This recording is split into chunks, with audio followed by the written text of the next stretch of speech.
All right, what's up? It's the loser support group, and just realized my TV is doing something pretty creepy.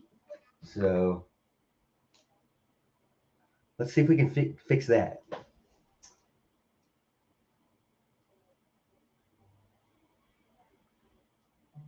We try to get the Braves aren't on yet, so no big deal there. But again, this is the loser support group. Welcome in. Um, Another game.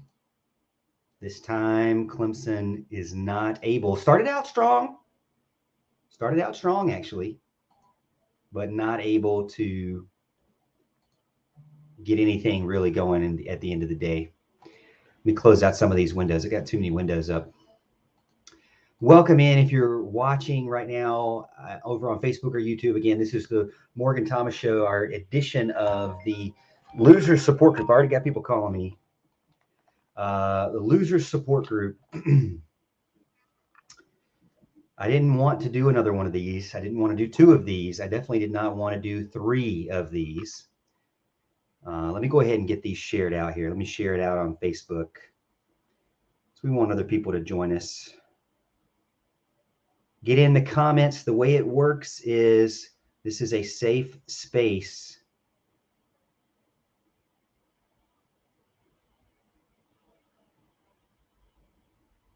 This is a safe space for all Clemson fans and Pittsburgh fans if you want to.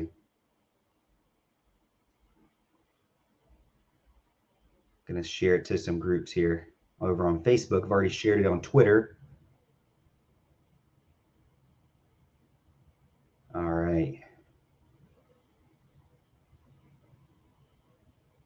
We'll go through the box score, what we have out so far.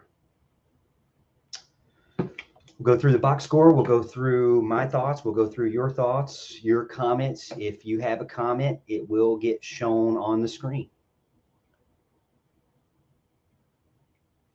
So before we get into it, this is the Morgan Thomas Show. Again, make sure to like our Facebook page or follow us over on Facebook or subscribe to the channel over on YouTube.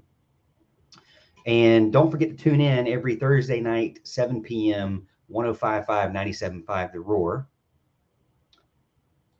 All right, let me get into the people who are already here. Kevron Harris, Billy Sigmund, Nerdy Athlete, John Valiant, Raymond Dunham, John Sarian, Christopher Jones, Ron Lawson, Todd Teal, Bible Belt Beauties. All right, so let's go through the matchup, the team stats. Let's see if I can pull it up here. Make it share the screen.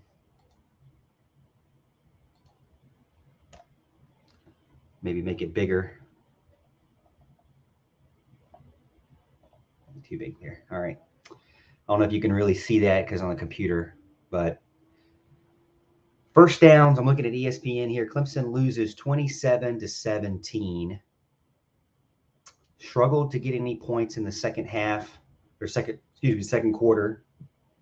Scored 7 points in the first quarter, 7 points in the fourth quarter, 3 points in the third quarter. Seemed to come out pretty strong for me at the beginning of the game. I felt like they had a pretty decent game plan. What it felt like at the beginning for me was that Clemson had a good game plan. They had some rhythm, and then they just couldn't get out of their own way. I felt like they had maybe 4 or 5 drives where they could have scored. They could have been up 21, 22-0 in the first quarter alone, but they just couldn't get out of their own way, which is par for the course, as you guys probably would remind me. It seemed like after Bockhorst went down, they completely changed their game plan. I'm not really sure why, because it was obviously working, but you saw a good rotation of Shipley, Pace, and Maffa, and then all of a sudden it's ended. You saw some deep balls getting thrown. You saw Bo Collins being in the slot, and then all of a sudden it ended. I don't really understand. I really don't. And this is not the only game where we have said Clemson has started doing something, seems to be doing something, and then you never see it again. I don't understand. But let's go through the team stats. First downs, Clemson had 19, Pittsburgh had 26. So, that's already showing you they're struggling. Third down efficiency, still terrible for the Tigers. 4 out of 11, Pittsburgh 10 for 18 out of 18. Total yards, 315, Pittsburgh 464. Passing, 151 yards passing and 302 yards passing. And in today's world where it's pass heavy, that is pretty concerning. I mean, it's very concerning. Let me just not say pretty concerning. It's very concerning. Attempts 15 for 32, 4.7 yards per pass. Another very concerning thing. 2 interceptions thrown. I don't necessarily think one of those was DJ's fault. Rushing, not so bad. 164 yards, 30 rush attempts, 5.5 yards per rush. But it seemed like because of the mistakes, they got down by 2, so they had to go away from the rush, which was working, which doesn't make any sense either. They completely stopped. Not only they stopped rushing the ball, but they went back to just using pace again and no one else. Penalties, actually, that's kind of odd there. 5 for 46 yards for Clemson, 9 for 87 yards. Turnover is a huge problem. Dabo has talked about it all week about how they've gotten by the skin of their teeth because of the turnover margin being in their favor, and now they lose the turnover margin 2-1. Time of possession was horrible again. This game, again, it goes back to the way that they had to start calling the plays. 23 minutes, 53 seconds, while Pitt had it for 36 seconds and 36 minutes, 7 seconds. So you can see over here on the left-hand side, the blue is better for total yards. The blue is better for possession. The blue is better for first downs. The blue is better for turnovers. Usually, if you win in those 4 stats, you're going to win the game. Now, sometimes Clemson and other teams have been able to win games while losing these stats, but not so much this game. Let's go look at the player box score. DJ 12 for 25 passing with 2 interceptions, no touchdowns. And really, to be honest with you, not a lot of those were his fault.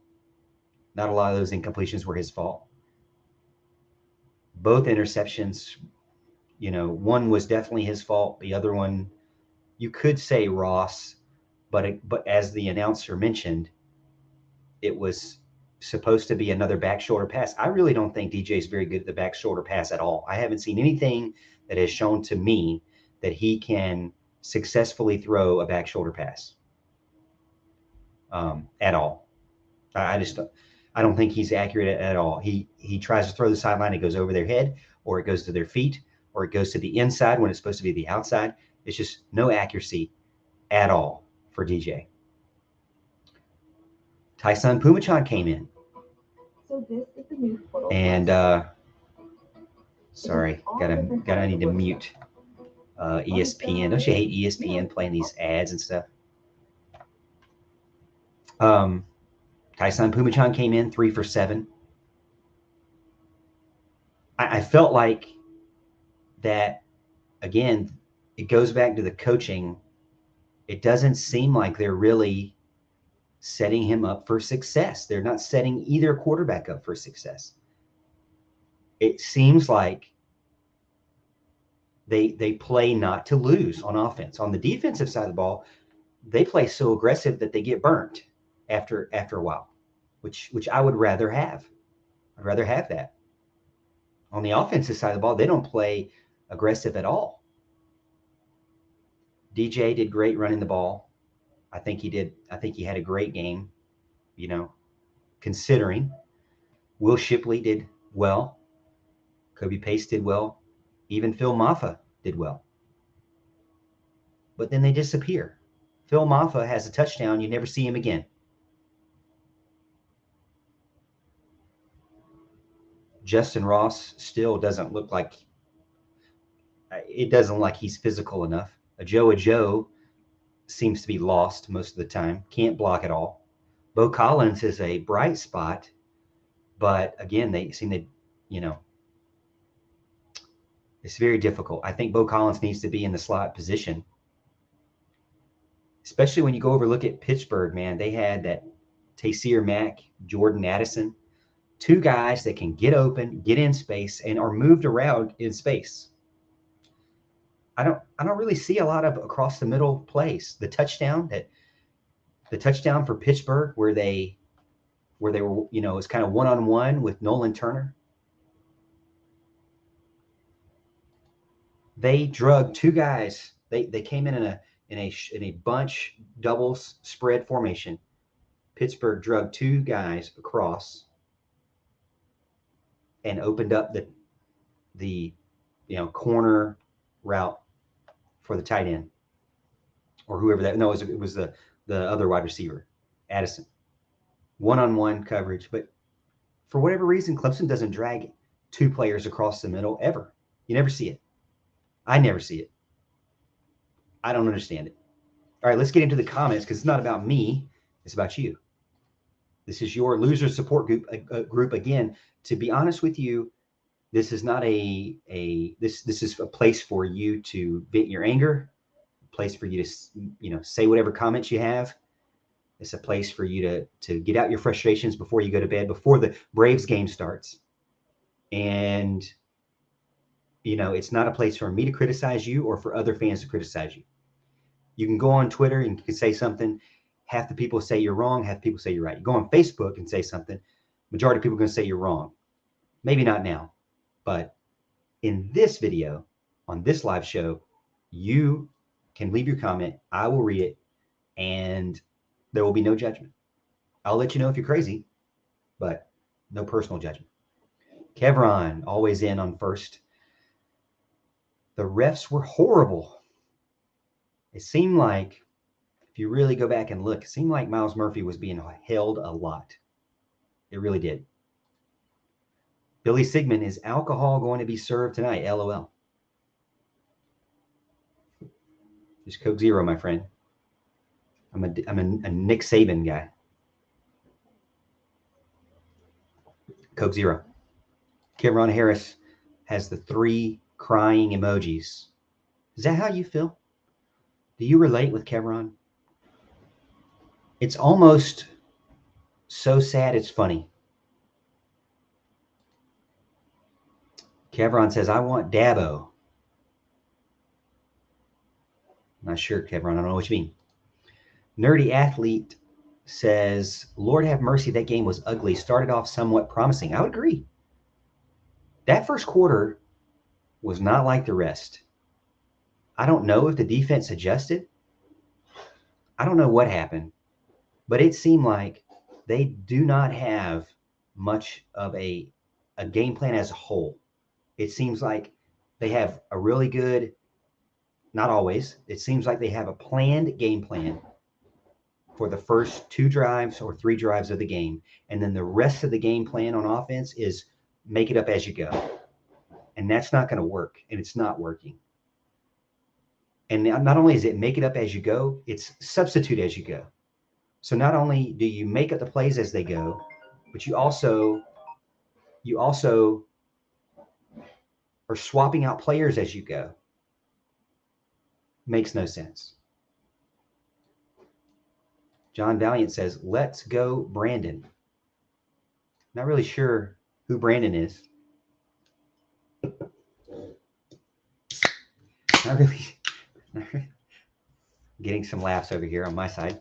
Not really sure who Brandon is, but let's go, Brandon. Who's worse? Is Brandon worse than Clemson football?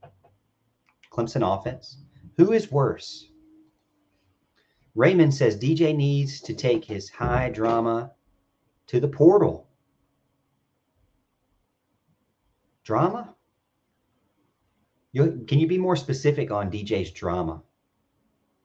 What drama do you mean? Because I feel like he's pretty mellow most of the press conferences that I've seen. Doesn't seem like, I'm not going to say he doesn't care, but he just seems pretty like, well, that's the way it is. Kevron, please put Hunter Helms in. I don't agree. You can say it. I don't agree. John says, some of the most highly rated talent on offense, perhaps historically the worst capability, at least in 60 or 80 years. Maybe before guys threw the ball much, Clemson teams moved the ball less. See, this is my thing I started to think about, John, as I was reading your comment, as I was remembering back through the game. I think that Tony Elliott was going, that game was going, if it got out of hand, that it would have been embarrassing enough to fire Tony Elliott. I mean, I feel like Dabo has let go of coaches for embarrassing efforts, but 7 weeks into it, 8 weeks into it, and you're still dropping all these passes. You learn how to catch the ball in practice. And if they're not learning how to catch the ball in practice, or they're not being forced to catch the ball in practice, then that's on the coaches. So if these guys can't catch after 7 weeks and a whole month of fall camp, then that's on the coaches. It is time to address the inability of coaches to teach wide receivers how to catch. Braden Galloway is a non-factor. He can't catch either. It is time on the coaches to take responsibility for the lack of catching the ball. This is ridiculous. I mean, DJ, actually, I felt bad for DJ because this game could have been 28-0 if those guys could have caught the ball. Now, he's not always accurate. He didn't always put the ball where it needs to be. But if it hits you in the hands and he puts touch on it and it's hit you in the hands and you're one-on-one and it's hitting you in the hands, that's your fault. If you're wide open and it's hit you in the hands, it's your fault. See, DJ is the type of guy, if you go back and watch his games, he gets ultra confident when he hits that big play. If he can hit that one big play or that two big plays, you start to see him mellow out and just nail pass after pass after pass. He gets more consistent and confident after the big play. He's a big hitter. He is a Barry Bonds. He is not going to gain confidence from a dinking and dunking. How do you not know this already, coaches? How do you not know this? Everybody else can see it. He gains confidence with big plays. To this point in this game, that's all on the wide receivers. He overthrew some balls, but they were key big time plays completely missed. Ross, Joe, Collins, Galloway. I mean, he got benched today not because of him. He got benched today because it was a horrible team effort to move the ball. There is aggressive mindset. A lot of fans were upset about Valen Spector hitting the guy. You know, when maybe not he knew he had the ball. I don't know. I'd rather have somebody that's playing football aggressively than whatever they're doing on offense. Give me 15 targeting penalties as long as you're playing aggressively and you're playing to win. On offense, it's like they're playing not to lose and they're playing to not make mistakes. I don't know. Where's the aggressiveness? There was aggressiveness at the beginning of the game, and then it seemed like after Bockhorst went out, they completely changed their game plan. I don't know why. Maybe it was after Bockhorst went out, but everything changed after that. Maybe it was because the protection completely was lost, but I don't believe it because he had protection to get that second touchdown in the fourth quarter. I just feel like there's too much of this. We'll do this and then not do it ever again. We'll do this and stop doing it. It doesn't make any sense. Everyone says, I agree. Christopher Jones says, I sure hate losing, but thank goodness for the Morgan Thomas Show for this support group. Man, Chris, I do too, brother. I hate losing. I don't want to do this. This goal is not to make you feel better before bedtime. If you're a Braves fan, this is to make you feel better before the Braves game. If you're not a Braves fan, then this is to make you feel better before bedtime.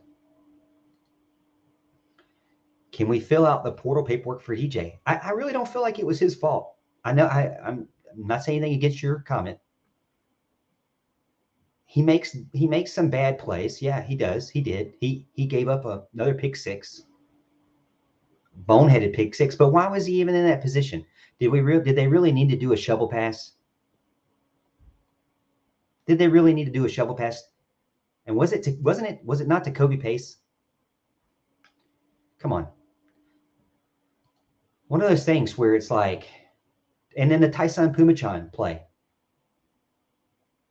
They're running a quarterback sneak on 3rd and 10 to the short side of the field, to the sideline where there's no room. 2nd down and 6, and they have Justin Ross go 3 yards and stop. When do you ever need to run a 3-yard and stop play? Ever?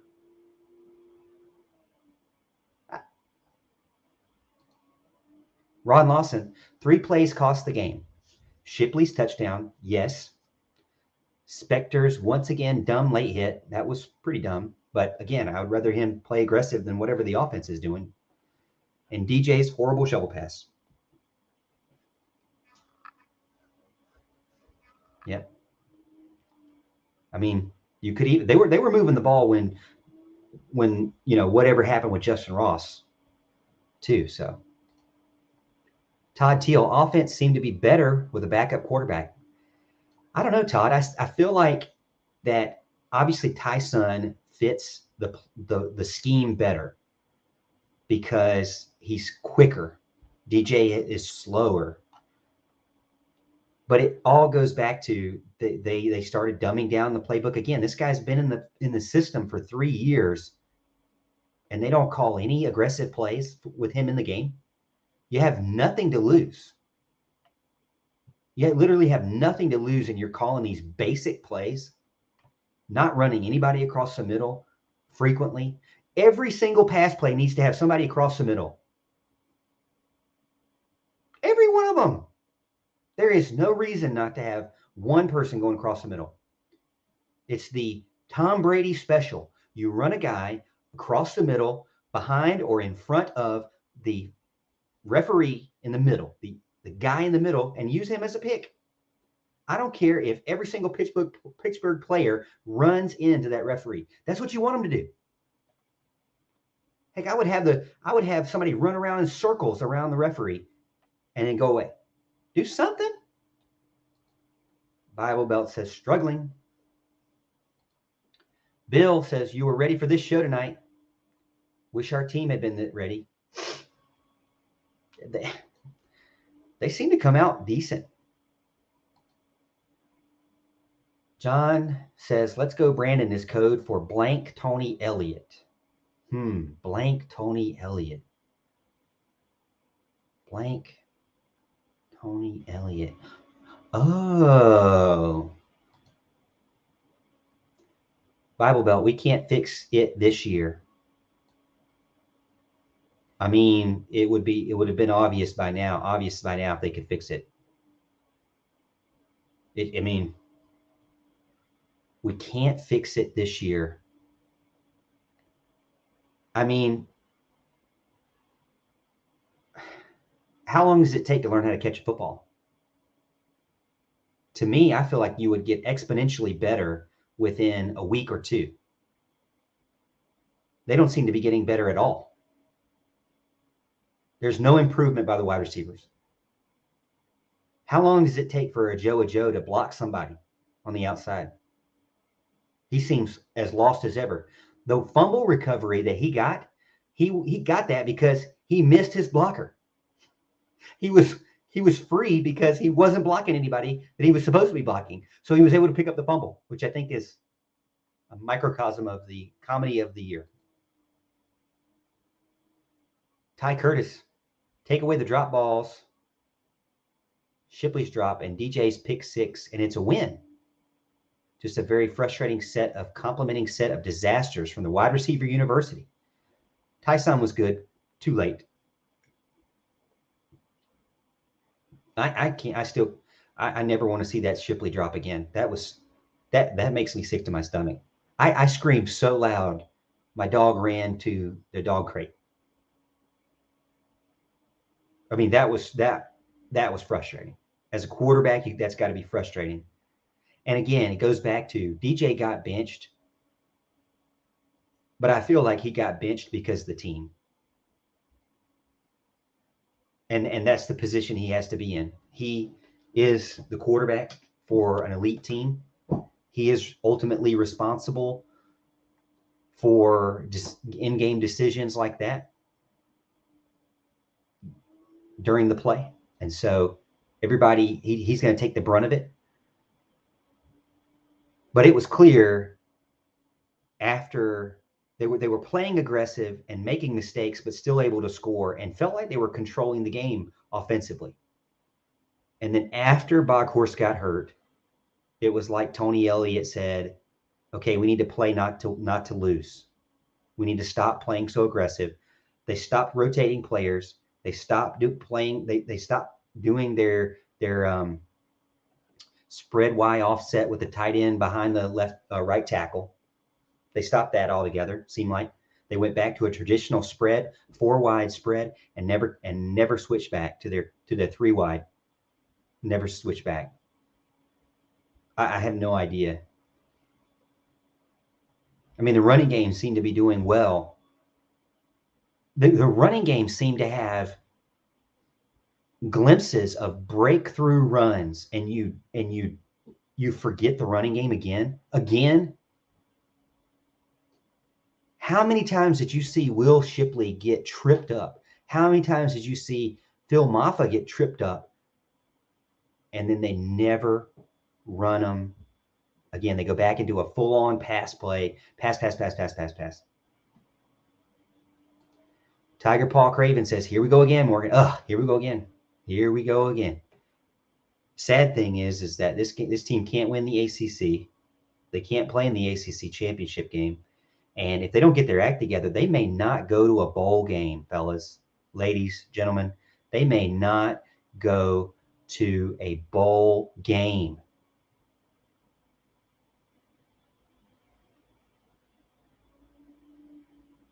I mean, thank goodness the South Carolina Gamecocks are horrible. Thanks for doing this, Morgan. Thanks, Bible Belt. Jen gets in, honest to goodness. I feel your pain there, Jen. Kevron says they got worn out like a Toyota Corolla. I talked about that Seinfeld episode with Jerry's smelly car. Jerry couldn't even sell the car. It was so smelly. He couldn't even people wouldn't even steal it because it smelled so bad. That's how the offense is right now. Nobody would even steal this car. It stinks so bad. Todd Till, not converting third downs is automatic setup for failure. Yep.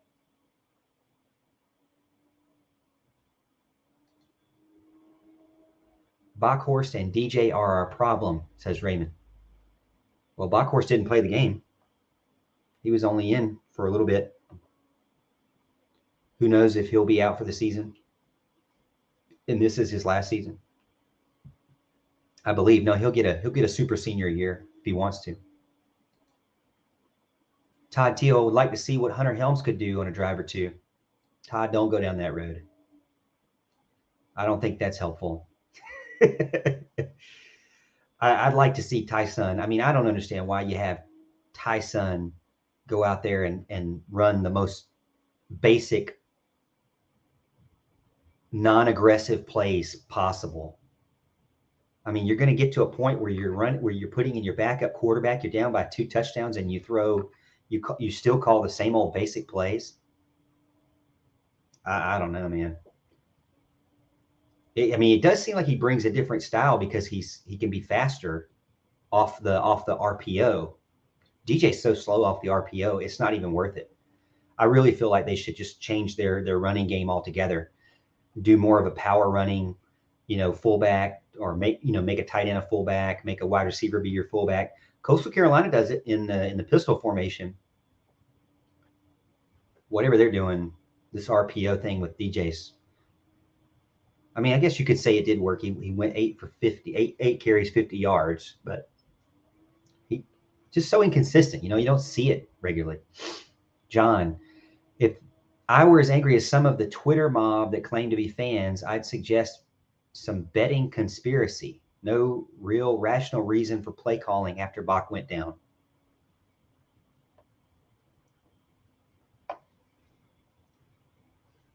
It seemed like the play calling completely changed.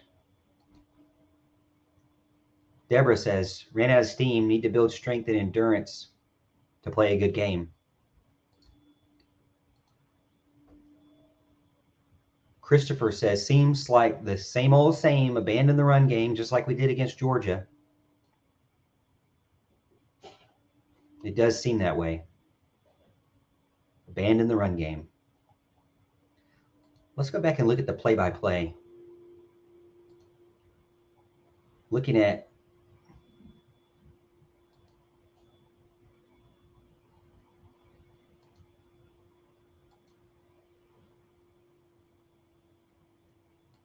it's just so predictable.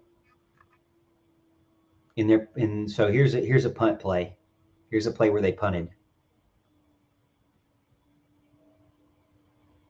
Third quarter, a minute left in the third quarter. Pace runs for 3 yards up the middle. Tyson incomplete to Bo Collins. Tyson incomplete to Ajoa. They punt. They took 33 seconds off the clock. Well, if you count the punt, 52 seconds, I guess. 52 seconds.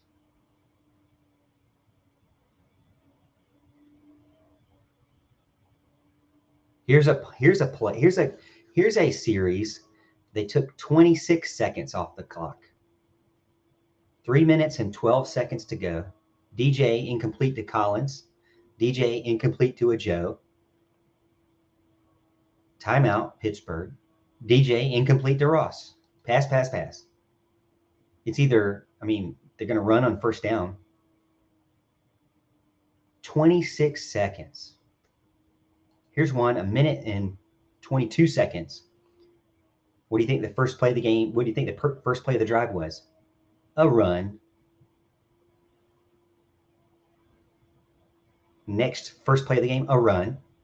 So they ran with pace, got a first down, then ran with DJ, then ran with pace, then had an incomplete pass. I don't know, man. It just looks so, I don't know how to describe it. Hart Vaughn, the second interception was almost as bad as it could be and cost 7 points. The defender was feet from DJ. I have no understanding of why someone would pitch that ball. I have even more frustration in the fact that play was even called in the first place. Seriously. It just makes no sense to me. Why? You're breaking off 5.5 yards per carry with Shipley, Maffa, Pace, and you do a shovel pass? Makes no sense to me. David says, do you think it's a game plan problem or a QB problem?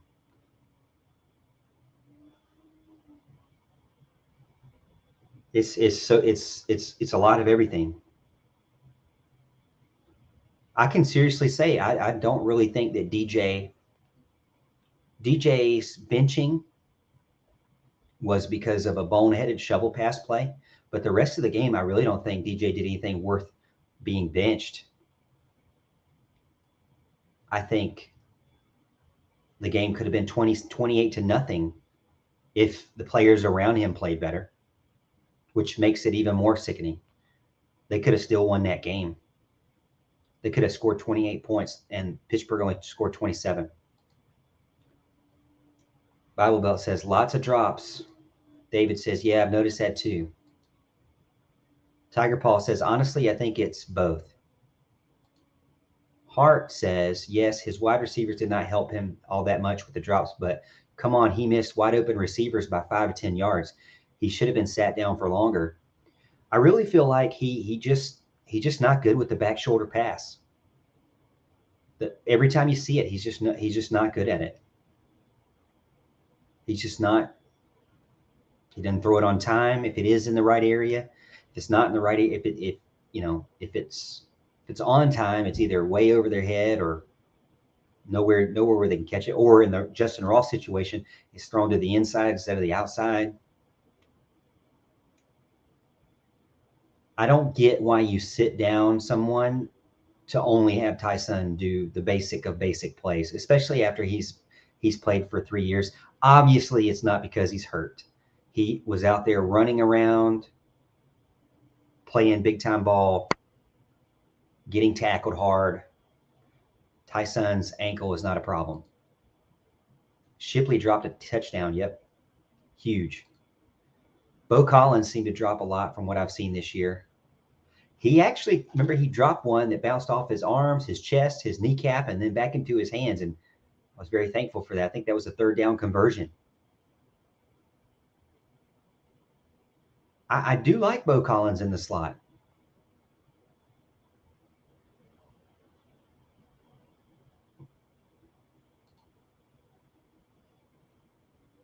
His wide receivers had 0 issues with TP7.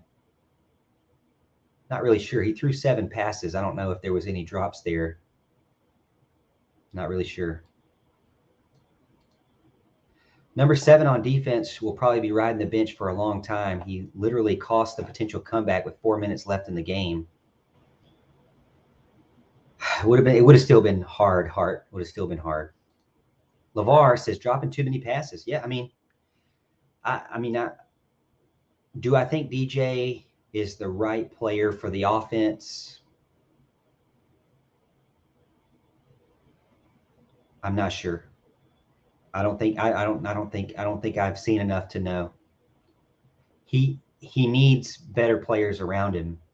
He did great in 2 games, and how did that disappear? Well, when you go back and look at those 2 games, he relied heavily on Travis Etienne. That comeback win from Boston College was not going to happen with DJ by himself. Travis Etienne was the reason for that comeback. He got out in space. He got yards after the catch.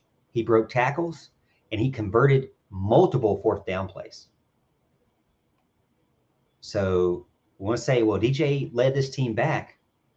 He did, but he also had Travis Etienne making a ton of plays.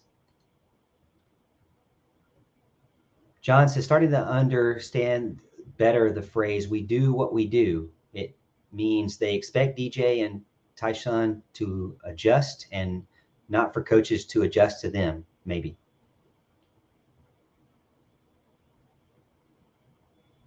I don't know. I feel like that it does seem like that the plays are called in for so long. It's been calls plays no matter what. It seems like call plays no matter what and let your offensive playmakers make plays.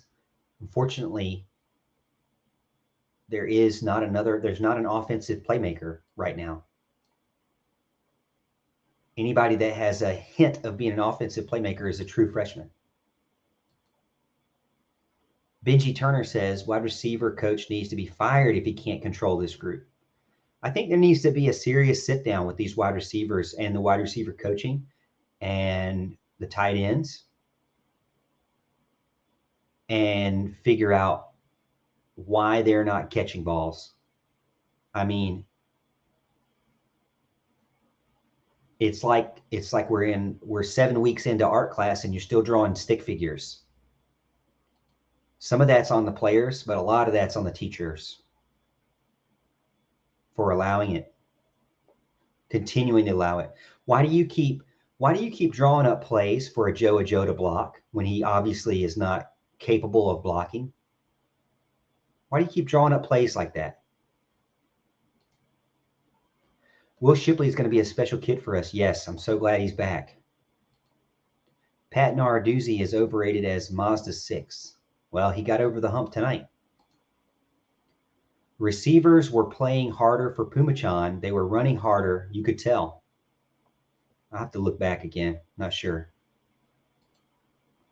Josh Clinton Spencer, take a pick away.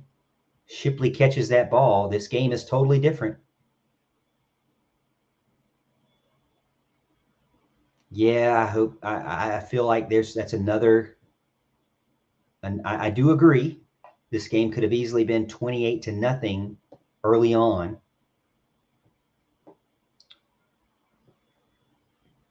But a lot of what happened has to be a fault of the coaches. I mean, for this team to continue to make the same mistakes, to have the same issues with the same players, and then for the coaches to put them in the same positions and call the same plays over and over that they haven't been successful in makes no sense to me.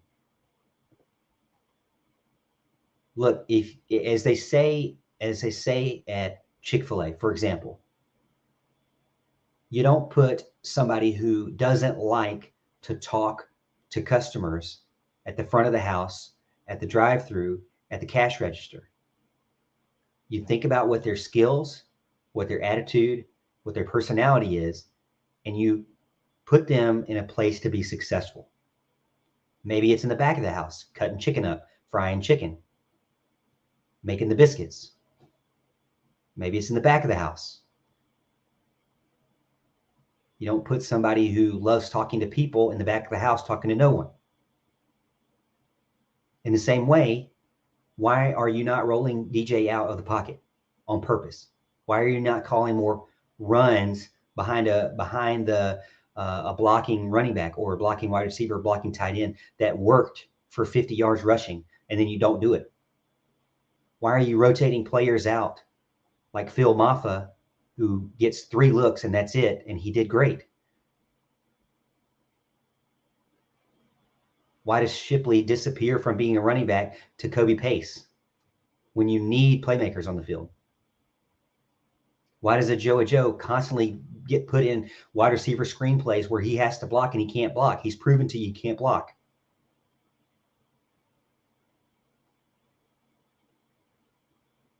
Why is Justin Ross staying at the slot position when you know you need somebody different in a slot receiver position?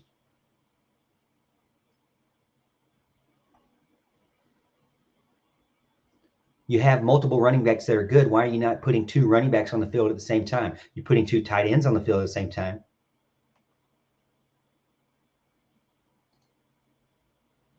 Tiger Paul, dropping passes, inaccurate passing, poor play calling. Honestly, it's not fixable this year.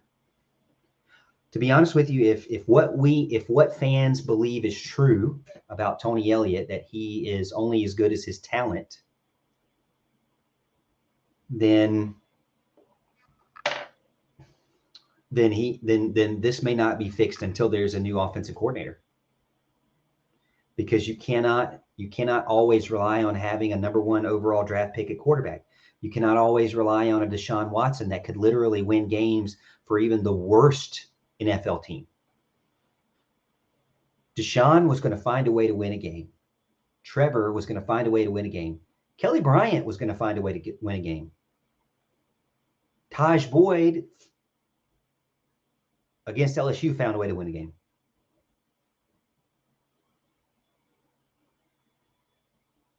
When Clemson, Dabo Swinney's Clemson hasn't been successful is when they've had a quarterback that can't find a way to win a game. They rely so heavily on the quarterback making decisions and making plays. And what they have right now is someone who needs to be put in a better position, needs to be put in the most successful possible option. And it's not calling these types of plays. Hartbon, I have to throw daggers at Collins. Going across the middle, he grew alligator arms way too fast. I'm in the middle. He needs to catch the ball for the conversion. Yep. I mean, he did pull back. I think he was worried about getting hit. Chuck says, what's it going to take for Dabo to use a transfer portal? Nick Saban started using it. Well, Chuck, that's a long discussion, but I'll say that it really is truly not black and white. I do not feel like that this year is a good assessment for him, because he truly felt like he had a good team.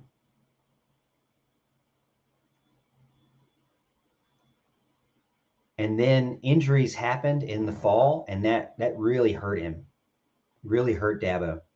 See, what I've noticed with these transfer portal guys is they enter in the portal in December or in May. And back in December, nobody was really talking about a specific player that needed to be picked up for Clemson. There was no wide receivers that needed to be picked up. Offensive line was in depth wise was stacked. There's no depth need there, offensive line wise. Quarterback, everybody was excited about DJ. Running backs, they had a stable of running backs. There was no indication that there was an immediate need in December for Clemson's offensive line or wide receivers or anybody on the offense. There was no indication that they shouldn't give the team that they already had recruited a chance.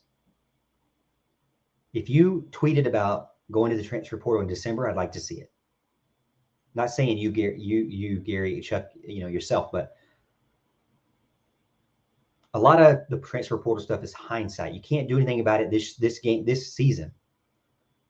They truly, honestly, in the winter and in the spring, thought that they had a decent team, a competitive team. Then the fall happened, and they lost multiple players in the fall. They lost all of their slot wide receiver shots, and they lost a couple of players during the season at the beginning. And so this team has been hit with the injury bug. And they've also been hit with players that they truly expected to be good players not show up at all.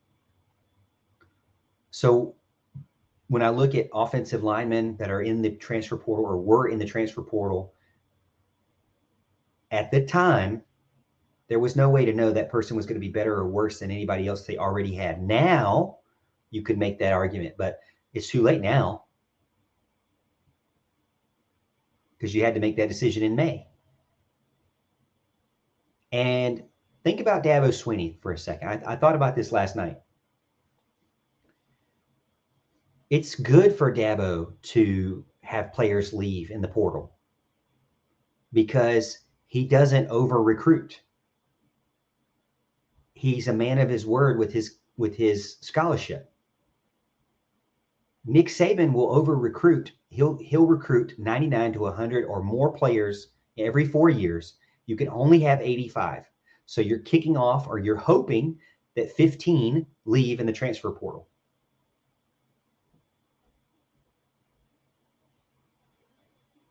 Dabo doesn't kick people off the team.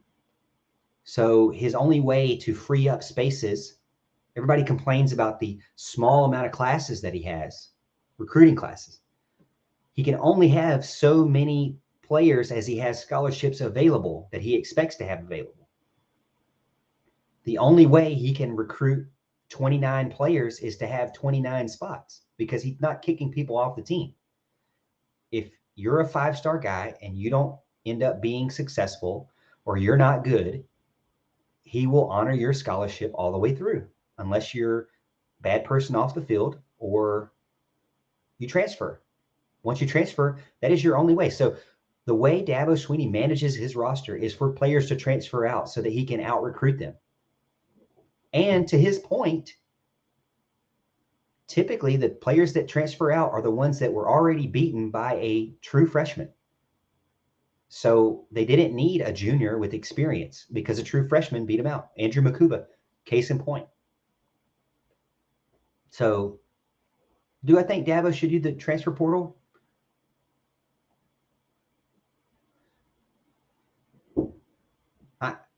He can't. He can't if he's not going to push people out.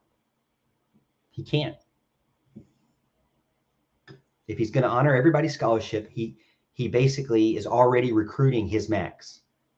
So in his opinion, he would rather take a chance on a true freshman who is a superstar versus someone in the transfer portal that may or may not be a superstar and will only stay for 1 year. All right, so Tiger Paul, Dabo is going to be faced with some really tough decisions this offseason. The decisions he make will tell us if he's 1 year hiccup or if we are trending in the wrong direction. I don't think that with the amount of issues consistently every single week with no true improvement that he can't do something.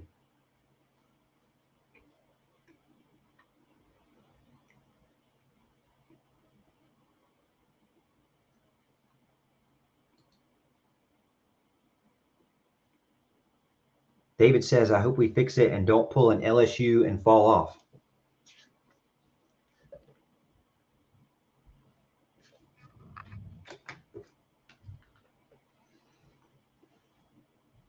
Well, I really think that LSU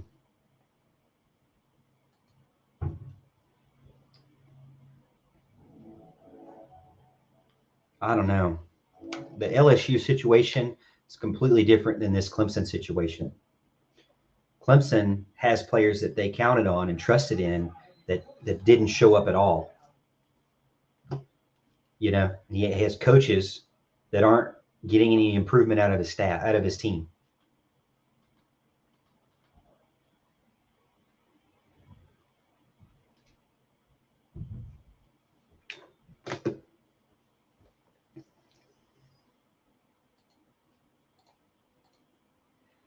Gene says play calling is so predictable.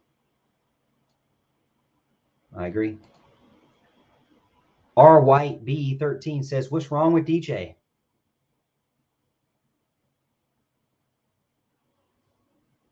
Honestly, I didn't think DJ played that bad when he was being given aggressive play calling. When they were starting to get more conservative, then he played horribly.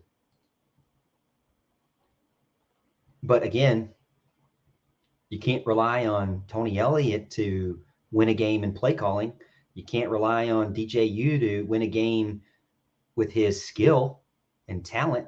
So you got to rely on someone else like Will Shipley and Phil Maffa and Kobe Pace, and they don't even give them the ball if they're down. So Christopher Jones says, Dabo says all the outside noise is affecting this team. How about their play is affecting us? Yeah, you know what? I'm going to send them my copay bill for my psychologist. Transfer portal isn't the answer. It's about ownership from the players right now and the coaches controlling the position they coach. Hart, I agree with you on that, man. The transfer portal can't fix this team. Honestly, when you look at the roster, they only really have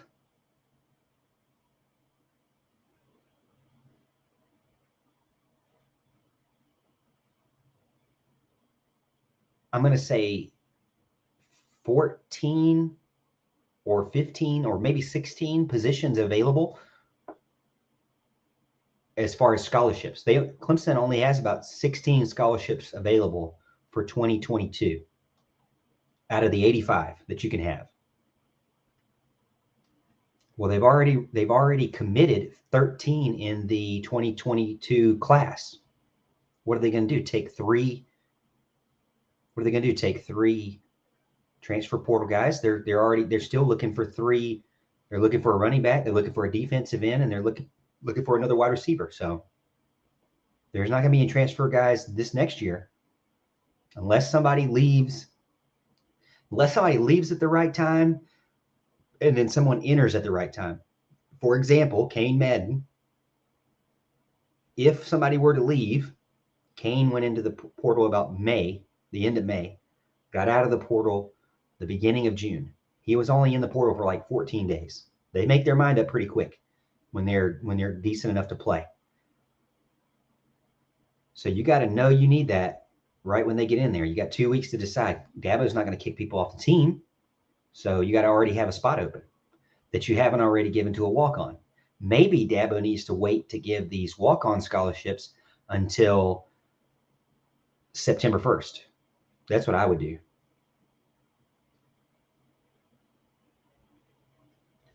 Hey, don't forget to follow me over on Twitter at The Morgan T Show. Let me put it in the comments here, at The Morgan T Show.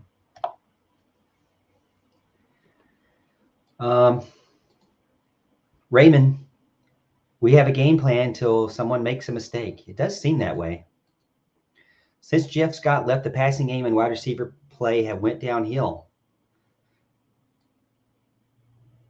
Maybe so. Cynthia says, LOL.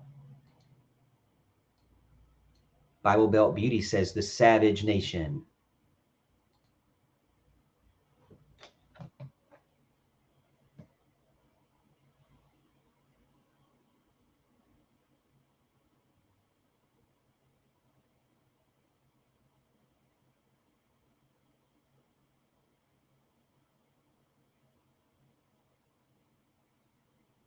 See if I can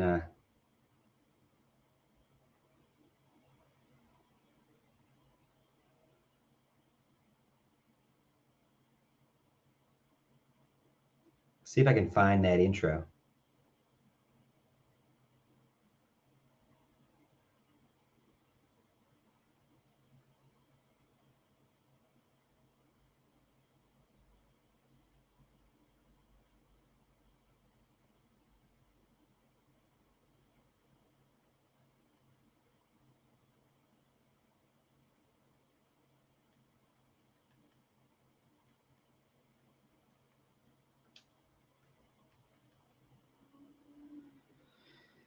I'll have to find it in a minute. Troy says our OC has no imagination. Watch Coastal Carolina play. They have imagination on offense.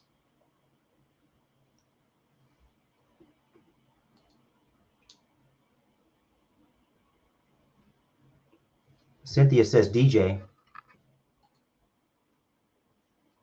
His family brings the drama.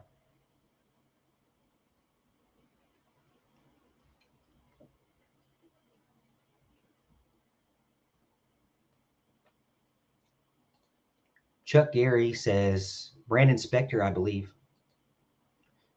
Raymond says his dad. Cynthia says DJ, us worse, that what it hurt nothing. Amy Jared says, hey. Kevron Harris dropping the passes was sad. Oh, so sad. Chuck Gary, we need wide receivers like Mike Williams. You need wide receivers that can get out there and make plays and get catches, man. John Valiant says, fill in the blank. Tony Elliott, blank Tony Elliott. Blank Tony Elliott. Blank. What do you think he means? Blank Tony Elliott. WB2DX, we need an O-line. I didn't think they were super horrible. They held up enough for him to get a quick touchdown at the end of the game. LeVar Young, it's the entire offense, just horrible. Chuck Gary, if Shipley had caught that pass, it may have been a different story. WB2DX, give me just 14 days of training with the wide receiver core. I could help them. I mean, you know what Amari Rogers used to do whenever I went to practices and interviewed the players? Amari Rogers was out there. You can, if you go back and listen to last year, listen to like somebody that's not Amari Rogers, like Travis Etienne or one of the, Jackson Carmen or KJ Henry. You can hear the ball machine. Poof, poof, poof, poof, poof, poof. You can hear it. And that's Amari Rogers catching balls like all night. I mean, you need somebody like that. There's no excuse to be able to not catch balls other than yourself. Or your coach is not making you. It gets to a point where if your kid's not doing their homework, you got to make them do their homework because their F is reflective of you. Raymond says DJ has thrown more touchdown passes to the other teams than to his own wide receivers.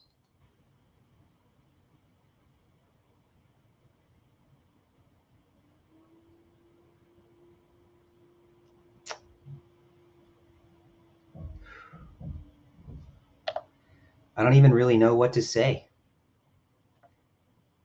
I don't think he has, though. He's got 4 touchdowns. Shipley should have caught that pass. Michael Wilson. The crazy thing is Clemson's O-line is actually showing signs of improvement. Lack of consistency, accuracy from the QB, substandard play from the wide receivers, head-scratching play calling are the issues. Actually, Michael, I would agree with you 100%. I feel like that if anybody is improving, especially, I would say before Bockhorst went down, I felt like they looked great in the first quarter. Then he goes down, and you don't even know because they completely changed their game plan. They not only changed their game plan, but they changed their player rotations. And as the game kept going on and it kept getting more stressful to try to win the game, they stopped rotating people. Maffa was no longer in there.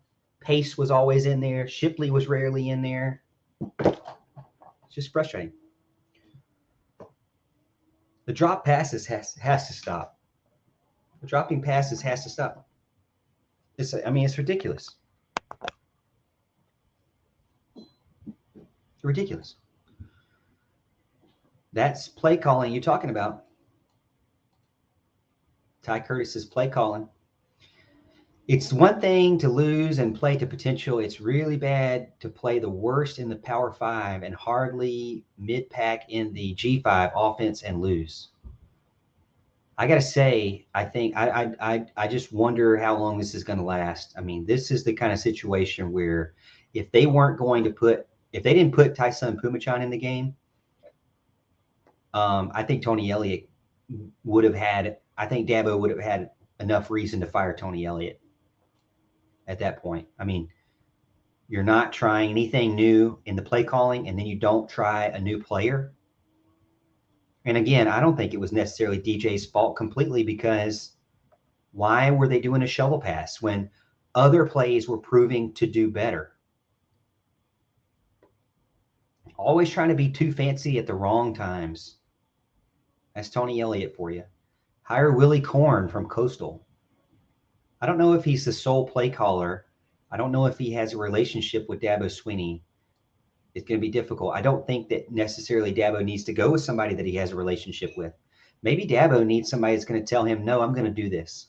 You're going to do it my way. Maybe Dabo needs someone that's not a yes man. Gene says, play calling pathetic. Todd says, let's go Braves.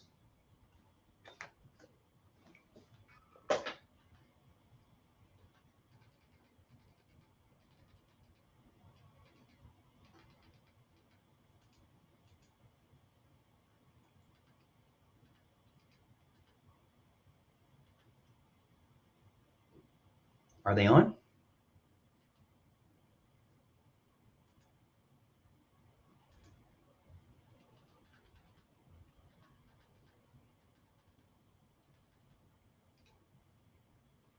Yes, they are.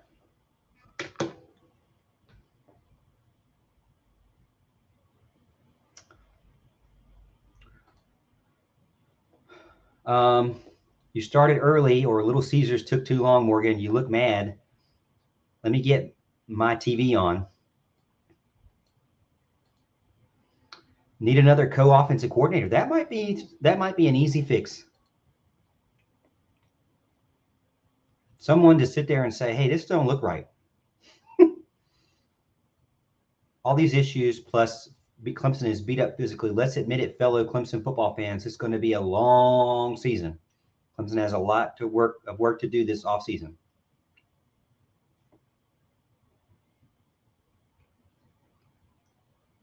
Two outs in the first.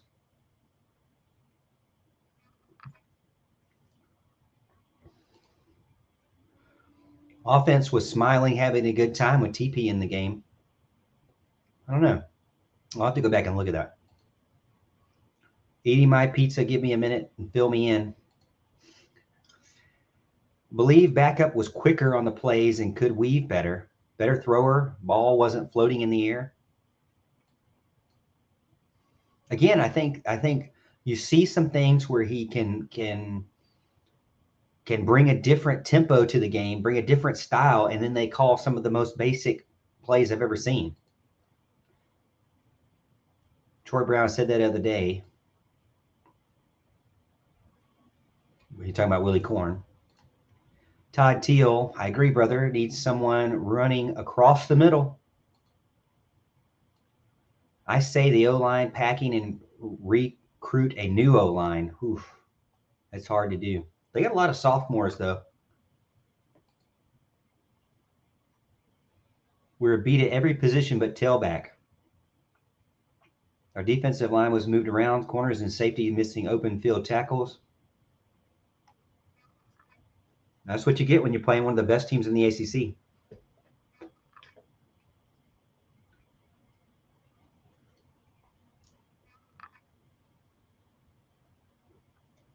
The defense is being beat down and will finish the year average. The offense, I'm not sure. Thank you, Morgan, Al, Houston, for the support group. Hey, it's just me, Kevron. Al and Houston are not here. Wonder if Clemson will hire a new wide receivers coach this offseason because they played poorly this season. Tyler Gresham doesn't seem to be getting this team to improve at all. Something's got to give here. 7-8 weeks into it, and you're still missing balls, like dropping pass after pass after pass. And it's not just one player; it's every player. Every thing about play calling is reactive and ineffective. I would say in the first quarter it was not. In the second quarter, it was. Braves are now going up to bat. Ty Curtis, I just hope we don't lose to the Gamecocks. Oh, please don't let that happen. Please. Agree 100%. Michael Hill says no improvement. Tiger Paul Craven says, I'm so sick of this vanilla play calling. It honestly is the most frustrating thing to lose. You finally bench DJ and then you continue to play conservative. Hello, Elliott. Wake the heck up and you get paid $2 million.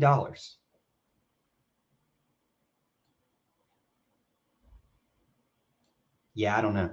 It doesn't seem like they're on the same page. They call these plays that look like just pick out of a hat plays, and then the rotation doesn't match the players on the field don't match the urgency of the game. You get crucial plays, you got all your backups out there.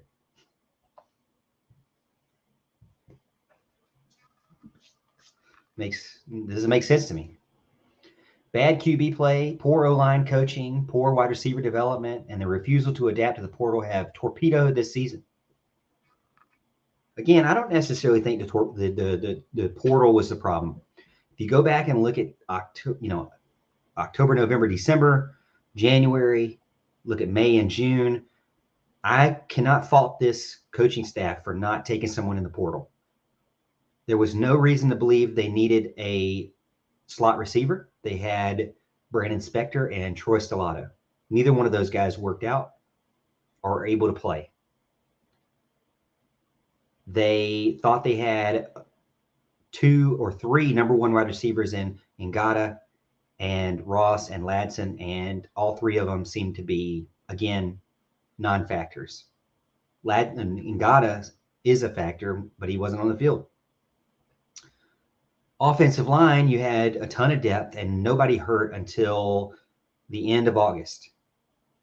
And then literally 3 people get hurt at the same time that were going to be rotational guys that were going to be in there. It's too late to get anybody in the portal when you get hurt in September.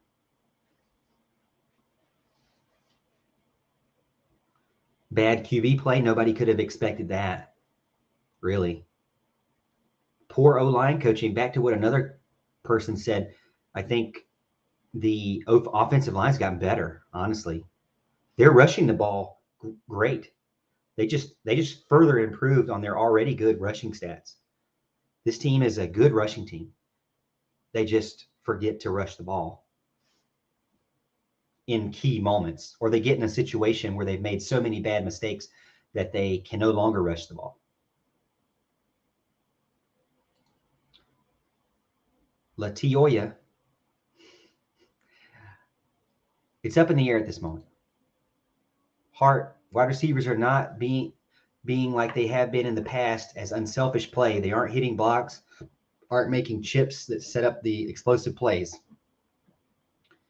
If they're not doing it after 8 weeks, it is the coaching fault at this point. If the ball hits your hands, you dang well better catch the thing. That's why I don't necessarily blame DJ. I know Allen and Houston have always been bad on me for saying DJ is the number 1 reason. I think for the most part of the beginning of the year, it is DJ, but I think that DJ is trying to make slight adjustments. Yes, he's still inaccurate, but there are plays that are not the best plays that the ball is getting to the player and they're not catching it still.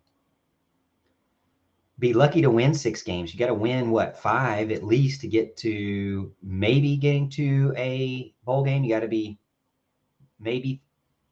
What if this team does not get to a bowl game? What if Florida State beats this team? What if Wake Forest beats this team? What if South Carolina beats this team? They struggle to get over 20 points. And today they had an opportunity to almost get to 30 points, and it was almost like their bodies wouldn't let them. Gene, the running game was working and they abandoned it. Jeff, yes. Why did they stop doing that offense? It was pathetic. They just stopped running the ball. I think, yes, they made mistakes. Yes, they got in a hole. But again, you could see multiple run plays where Will Shipley was 1 broken tackle away from chewing up a huge amount of yards. You can get big plays in the running game too. This O will be lucky to win one more game. LMAO, let's go Pitt. Now, again, Phil, this is the Loser Support Group. And you're welcome. It's the same game plan every week. I don't know what the game plan is. I feel like they have a game plan for 2 series and that's it. Imagine Elliott finds a new home within the coaching carousel that's already started, whether it's head coordinator or head coach. Who does Dabo hire? Question mark. Well, I go down through the top offenses that are not major schools, and I start calling. So if you pull up collegefootballstats.com and you go to national and you go to total offense, who's Western Kentucky's person? Who's SMU's person? Who's Coastal's person? Who's Marshall's person? Who's Fresno State's person? Nebraska. Even Duke has a top offense in the nation. You know, Houston Burnett Merchot says Art Browse. I know he had some controversy, but I think they forgave him for all that, or they ended up admitting he had nothing really to do with it. Cynthia says, you're right. We will not go, face it, Morgan. No bowl this year. John, he will promote Streeter. Now, Streeter was successful at Richmond. I wonder if that's the case, you're not going to just fire Tony Elliott. You know what you're going to do on Monday. On Monday, you're going to come out and you're going to say, after a discussion within the team, we have decided to promote Brandon Streeter to a co-offensive coordinator, a passing game coordinator. He will continue to coach the quarterbacks, but he will also be now co-offensive coordinating in the box with Tony Elliott. If something like that happens, I wouldn't be surprised.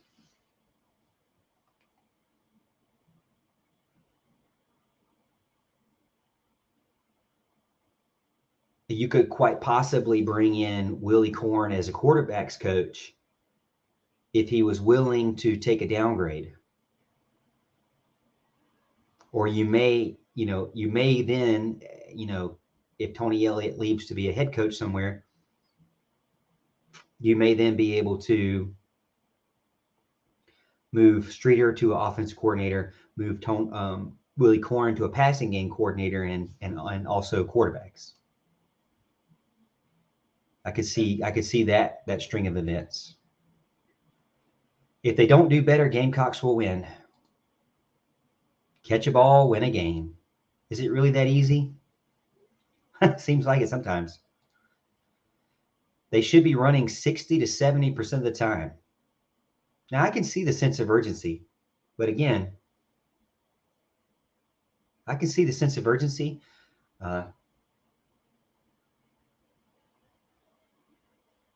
Austin Riley up with a runner on second. I can see the sense of urgency, but I can't see, again, you can break off big plays in the running game. He already has plans for it. DJ is not the problem. It's the whole offense. Play calling is fine if they execute. Too many mistakes on the offense to win a football game. Now, I could see that too. I wouldn't say play calling is fine. I think that is way too much of a generalization. I mean, it's second down and 6, and you throw a 3-yard pass on purpose. Makes no sense to me. It's third down and 10, and you run with the quarterback to the short side of the field on purpose. When you're down 14 points, makes no sense to me. You play to win the game. You don't play not to lose the game, which is what Clemson seems to do, on offense at least. Backhorse was not the problem at all. Tyson should have came in sooner.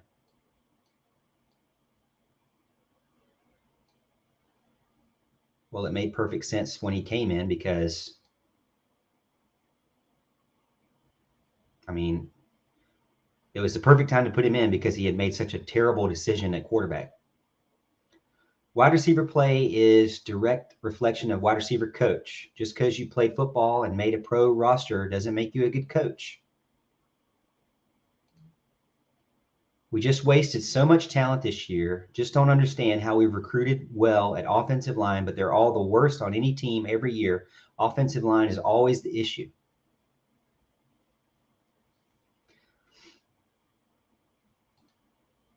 It's time to fire Tony Elliott. He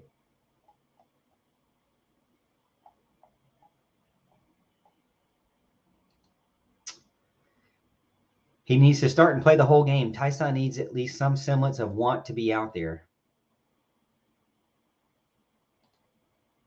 No chemistry on the field. That picture from a few weeks ago with DJ on the field throwing passes without anyone else says a lot about the team. It's Brad.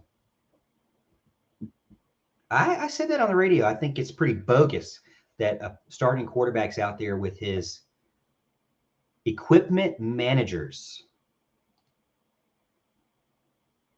Collins was discombobulated as well. I think he did okay. He didn't want to catch that ball where he was going to get destroyed. And again, was that a good route to run people where they're going to get destroyed? In my opinion, we have too many 5-star egos thinking it's going to be my way or I won't play. Give me the 3 stars any day. They are true team players.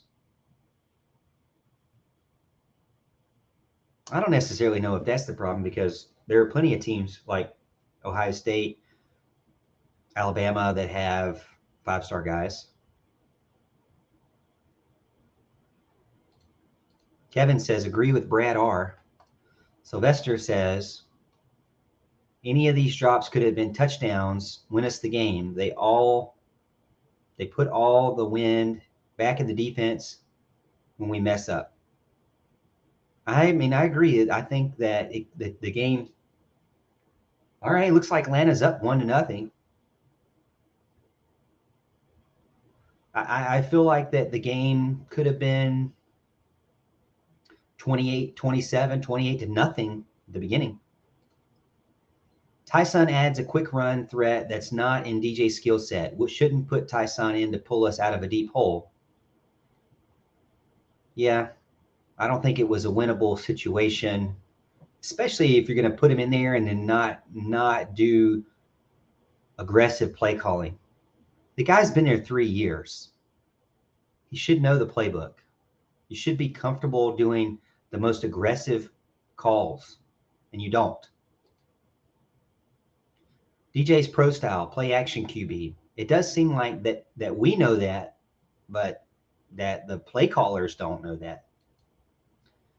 Kevin, no, he doesn't. He needs to elevate the players around him. That's what a leader does. Yeah, I agree. I think that the quarterback has to share most of the responsibility. That's why he got benched. Everybody else was playing bad around him, but he got benched. He's the one that takes the punishment, right?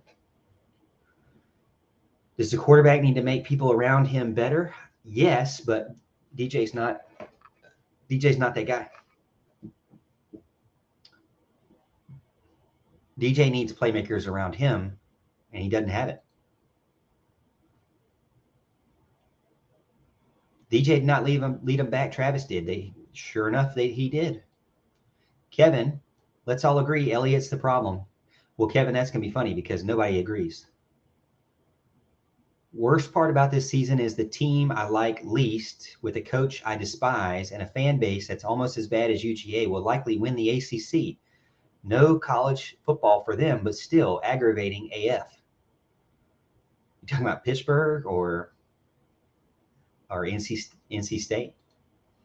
If you place Elliott, also blame Dabo. They call plays together. I don't think Dabo does not call plays. He may in some situations, but on a regular, he does not call plays. Poor training is why they can't catch crap. And Dabo. Amen, they're awful. That's Kathy Brown. Let's all admit it, Clemson just ain't any good. We are 120th on offense for a reason. The good news is that us West kids can mentally go back to those times and not be psychologically abused by this team.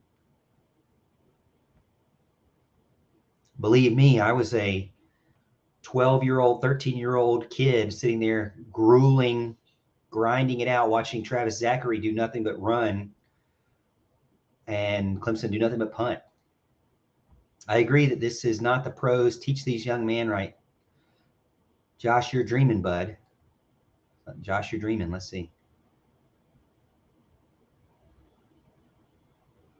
I didn't see Josh.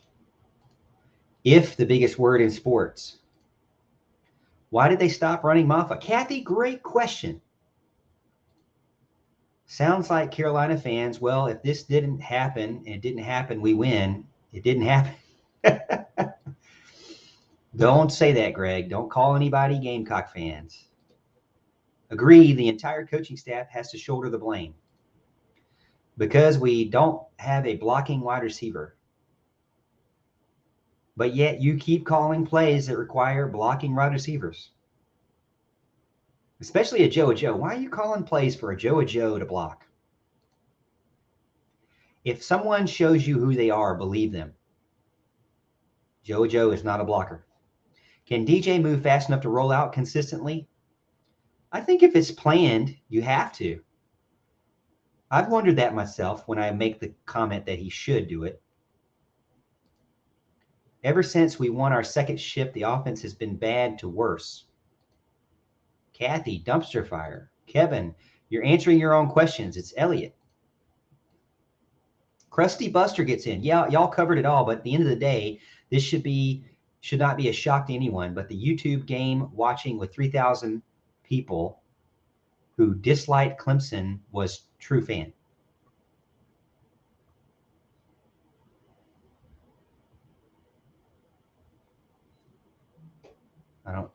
I'm trying to understand that.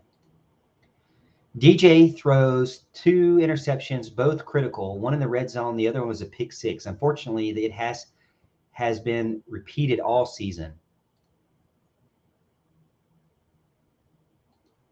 That statement holds true for 90% of the coaches. Kevin says, amen, Morgan. What we have now is a junk O-line. I feel like they got a little bit better. I don't think they're bad. Not as bad as they were. I mean, they're running the ball good.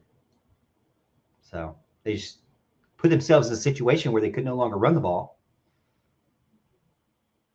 Scott's departure to Central Florida, or you mean South Florida, is really being felt. Didn't realize what a hole he would leave. Wide receiver production dropped off when Jeff Scott left. The same offense will put up ridiculous numbers with Cade Klubnik and his ability to run and throw accurately. DJ could very well be Cade Klubnik's backup in the making if he can't figure it out. And if the coaches don't mold their game, then to me that proves that they are not going to do what's needed to mold the offense to improve for DJ. I mean, they need to completely scrap the offense that they have right now. It's no good. It's not working. Screen passes put away for a few games. Yes, please. Even previous players are saying that now. I'm like, hey, welcome to the club.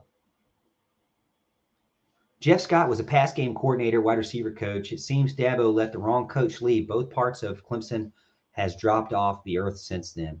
That's Benji Turner. A good team on paper may not translate on the field. Backhorse with a torn ACL is just certainly another painful outcome of today in the season. We will miss him. Is that really? Are you serious?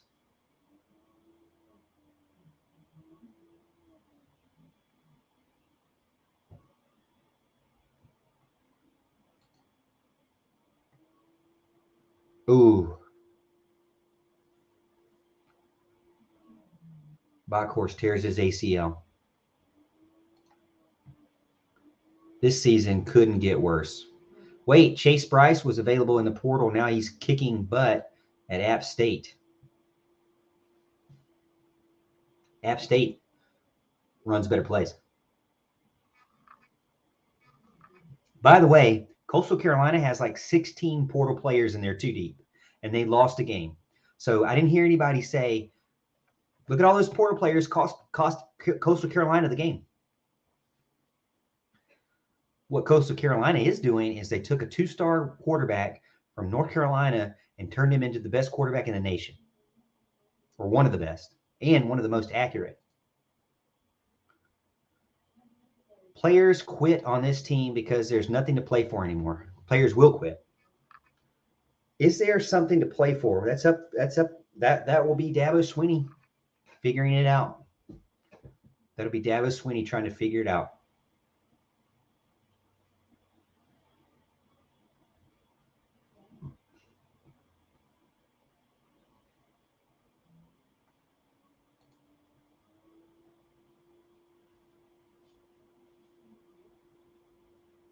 Sweeney comments about staff changes. Absolutely not. We have a great staff I believe in wholeheartedly. We've got to do a better job starting with me. It's definitely a year that's hard to explain. It's just crazy that what we have dealt with. Nobody wants to hear that, but I'm here every day. I've got a good perspective and a front row seat to the issues that we have. I know the type of people we have involved. No, man, I believe in our staff. I love our kids and we'll keep pushing through.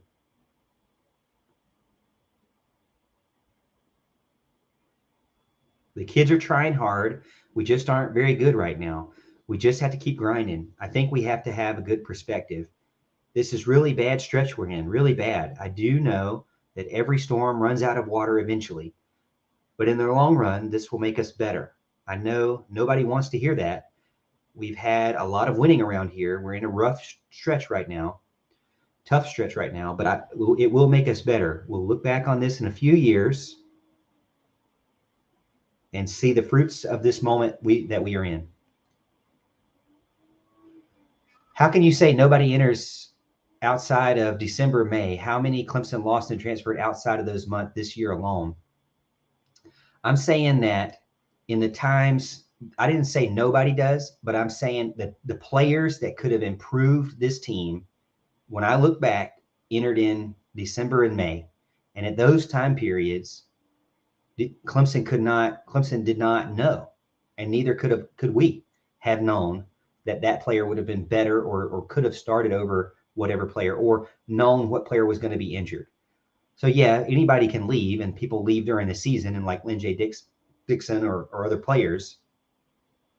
So yeah, if I said that, I didn't mean that. But what I'm saying is the few players that I looked at, it seemed as if you needed to know certain times because they were only in the transfer portal for just a few weeks.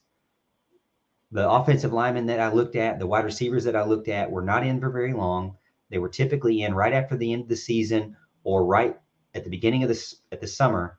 And in those situations, Clemson still had a belief that the positions that they had, the players they had were good for the positions and the roles that they needed. I mean, I truly believe that. I think the key kids need to realize once your big toe hits the campus, all the stars go away, and one good game doesn't make for a great season. So sad for Matt. He couldn't cut it at Duke. Give me a break. Talking about Chase Bryce. Again, it is about the system. I think DJ could play really good in a different system. I don't think he's necessarily in the right system for Clemson. He did play really good last year, but he relied heavily on two of the greatest players to ever play in the ACC or college football. Or one, which would be the running back. And two great wide receivers that could get open and catch almost everything, which was Cornell Powell and Amari Rodgers. He didn't have that this year. It's all on Elliott. It's Dabo for not recruiting better offensive linemen. They made a mistake in 2017 and 18, not getting enough offensive linemen. They waited till 2019 to start catching up. And the problem with that is the 2019 people are only sophomores, and you really Clemson would have loved to kept Jackson Carman, which they had to have known he was going to go to the NFL.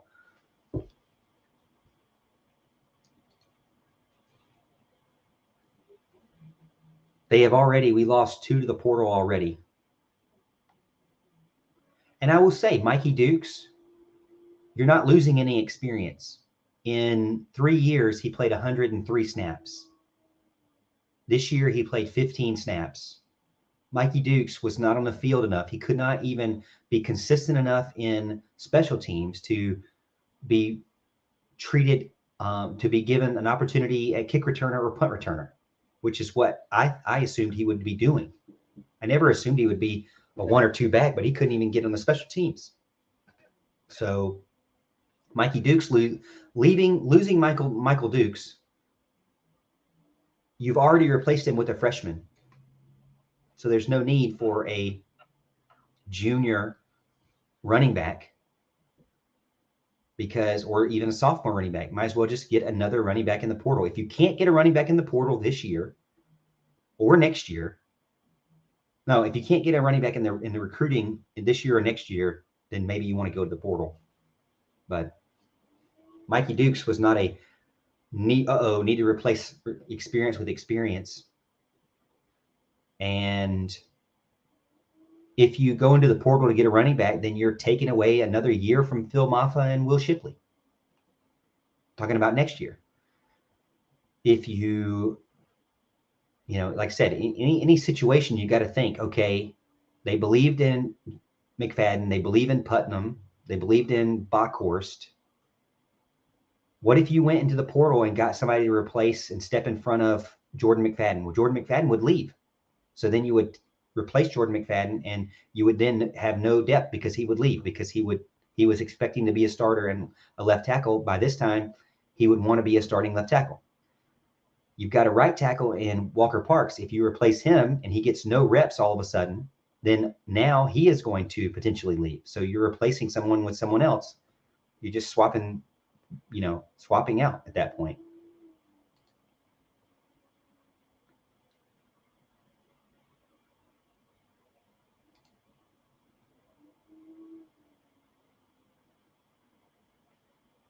He just gave Coastal Carolina the first loss of the season. He did. Coastal Carolina has 16 transfer portal players. How come those 16 transfer portal players could not beat Chase Bryce? Caldwell recruits offensive linemen. Yes, he does. And this recruiting class and last recruiting class, he's landed a 5-star guy. And this recruiting class, he's landed Blake Miller and Colin Sadler, to just a few points away from being 5-star tackles. So in the last 2 recruiting cycles, he's landed 3, I would say, 5-star offensive tackles. Our offense is just plain terrible. True, Tyree. The only good game he has played in 2 years. Probably going to lose to FSU and Wake. LeVar, you agree with LeVar? LeVar? Krusty says, would take him over DJ. Yeah, but that's a never-ending argument, I mean, you can't go back. You wouldn't have taken you would take him now. Again, it's hindsight. You would take him now, but you wouldn't have taken him in December.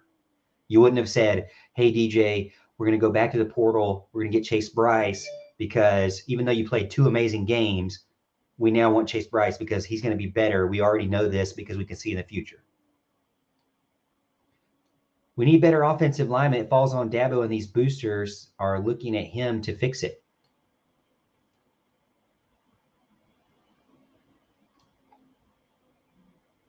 Now you've lost your highest snap count, one of your highest snap count offensive linemen to a torn ACL. I thought the offensive line looked good in the first half. I did too. Justin Ross has not played up to expectations. Garnett Lee, I agree. And that philosophy has got us here. So yes, the portal is the way. The portal philosophy has not, or whatever philosophy is not the fix of this. This is way worse than the portal. Again, back in December, nobody was worried about wide receivers. Nobody was really worried about offensive line. They were thinking that they were going to get better. They were thinking they were going to improve. They were going to get healthy. They were going to get better. The guys that were going to step up were going to step up. Nobody was worried about the quarterback. They thought he was awesome already. Bo Weevil, I like that he honors scholarships. Yeah, if you go back and look, like I said, I mean, the only way to free up space for more scholarships, everybody wants big-time recruiting classes, 30 people in the recruiting class. Okay, well, Dabo's not going to remove a scholarship promised. So if he's offered it to you and you're not a walk-on and he's offered you a 4-year deal, he's going to keep his word. The only way he can free up more space for these big classes is to have people go into the transfer portal. His philosophy is for the only way to free up more recruiting spaces is to get them in the NFL, graduate them, or they go into the portal. He's not going to go into the portal because he likes his recruiting capabilities, and he's been able to recruit in the top 10 for years and years and years. He would much rather take a freshman and bank on his recruiting. It's the truth. Unless there comes a situation where he wasn't able to get all of his recruits needed, then he needs to go to the portal. And in that case, he had 6 scholarships that were given to walk-ons that he could have used for portal players, and he did not. But to his defense, he did not see a need at the time these players were available. Now there's a need, but you can't go in the portal now and pick up somebody for tomorrow. Just need to read and be quiet. Garnet, you are about what I would expect in this room tonight. Brian, Morgan Thomas needs to be the main guy on 105.5 Morning Show, Perm. Brian, I appreciate that. I don't think they could pay me enough. In all seriousness. Joking, but serious. Not saying that they don't pay their guys good money, just saying that I'm very expensive. I'm extremely expensive. Unless Mickey were to retire or need a co-host, I need to keep my day job.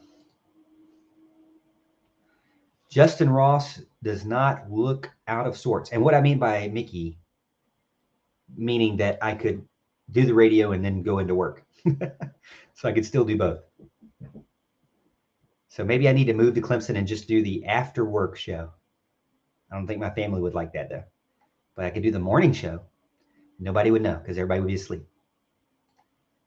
But I know Mickey's awesome. So Justin Ross does look out of sorts. Yes, he does. Ty Curtis need a Sammy Watkins. Ooh, yes, they do. Garnet Lee, I saw some improvement today. I did too. What game are you talking about, though? Top of the third, runner on second. Atlanta up 1-0. I know one thing's for sure. This team and this season is just about lost. Do we really think that? I mean, is this season really over? Is it lost? I think there's a lot to play for the seniors, for James Skalski and the like. I think there's a lot to play for those guys. I think there's a lot to play for Justin Ross' ability, or anybody who wants to go to the NFL, who doesn't have very many years left. I think there's a lot to play for the coaches to not lose their jobs. I think there's a lot to play for freshmen who want to show out and show what they can do and get more playing time. I think there's a lot to play for. If there are players that can't play or don't want to play, then this would be a good year for them to leave and Clemson to go into the transfer portal to replace them. And you'd be 1-5 or 4-3, not much of a change. If we had app schedule, we'd probably be undefeated. That's a good perspective, I think. I trust Dabo to make the right decisions moving forward. Vols leading Bama 14-7 minutes into the second quarter. How come Tennessee is leading Alabama? Alabama has transfer players that are amazing. What's the deal here? Are the Vols beating Alabama because of their transfer quarterback? Transfer. It's the same old thing. But hey, free space. Justin is not a slot receiver. Yes, I agree. Tonight, he was back in his place and had some real good moments. But his first 2 years was above expectations. The man had a birth defect. I'm just glad he is game. That's true. With the money you're paying Tony Elliott, if you fire him, you could certainly get a guy like Tom Herman. They might have, but Clemson needs better. We gave Pitt too many free points. I think so too. I feel like that.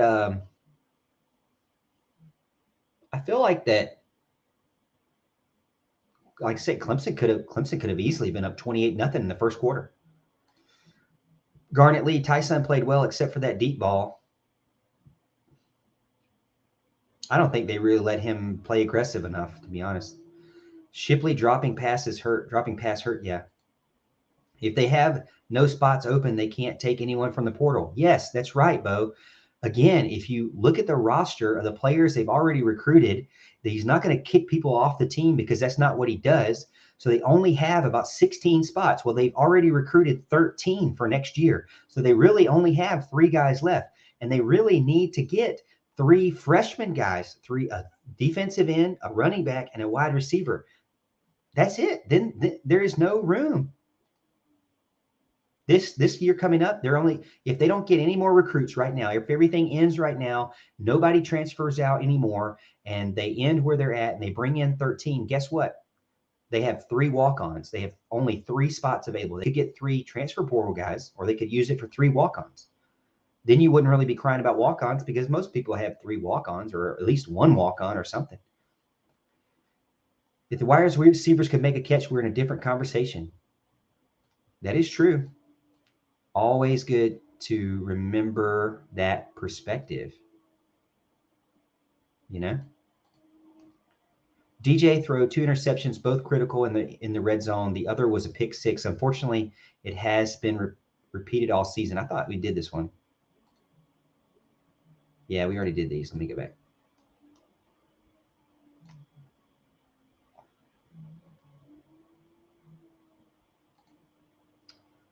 SC is almost as bad as UConn. Okay, well then Clemson should be fine. You should wear a Clemson orange turtleneck. Joseph, will this work? Will this work, Jeff?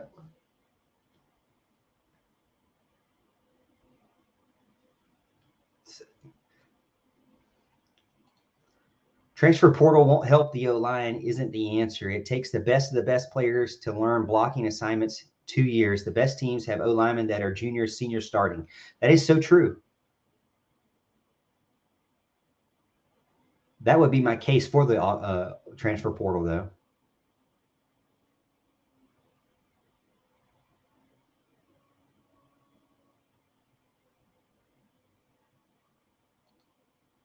The fans who want Dabo to use portal aren't stupid about scholarship counts. Their point is wasted schollies on 5 heart players. More than just a few could go do better. Portal players. I'm guessing you're talking about the Will Sweeneys, the Drew Sweeneys of the world. Let's be completely honest about this. There are 11 players on offense that start. There are 11 players on defense that start. There are 11 players behind them and 11 players behind them on defense. That's 22 with 11 behind on both sides. That's 44. For a 3 deep on every single position, there are another 22. That would be 66 players. You have 85 scholarships. 66 players are the problem, not the 6 walk-ons. The 66 players that were recruited as 4- and 5-star players are the problem. That's how I see it. Maybe I'm wrong. Those 66 players got to step up, man. We could talk about Drew Sweeney all day, but he wouldn't be out on the field if the other 66 were healthy and stepped up. But I do think that Dabo Swinney should go to the portal. I do think he should.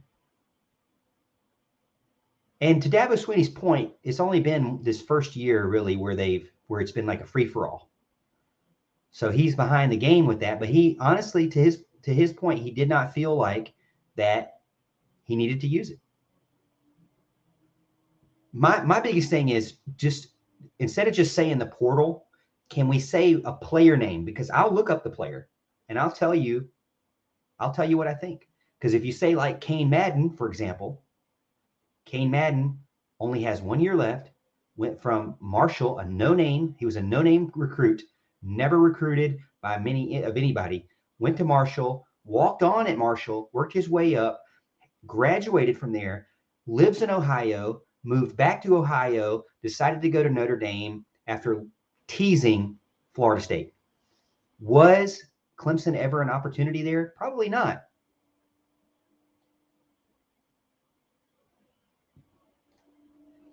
If even just 22, if even just 11 players on offense show up,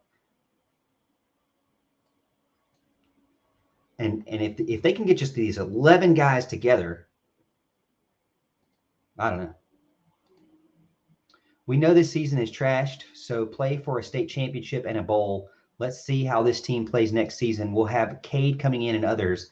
I'm all in. Just sucks to lose to a team we beat so bad last season. It started with the loss to Ohio State. Yeah, that's true.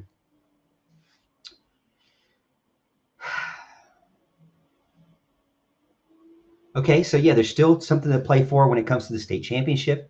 There's still something to play for when it comes to a bowl game. These seniors need to get more practice. I mean, or get more opportunities to show what they can do. These underclassmen need to get more opportunities to show what they can do.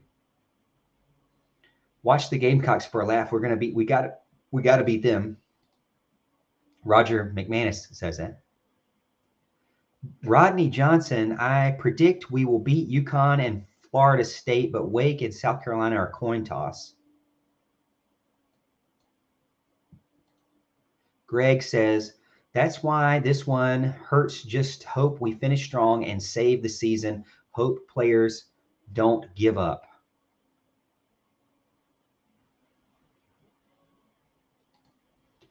FSU has a good defense, but not much of offense. Now their offense is clicking. Going to be a tough game to win. Our offense has so many chances today.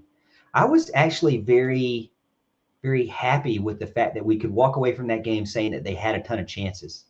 I don't feel like every single game this year has been me saying, man, they had a lot of chances to score a ton of points.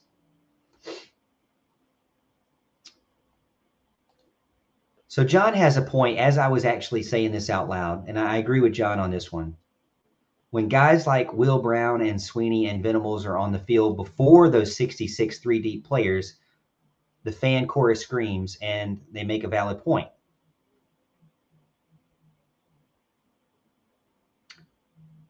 Well, I think, when it comes to the wide receivers, they're to that point because Ladson, Ngata, and Williams did not play.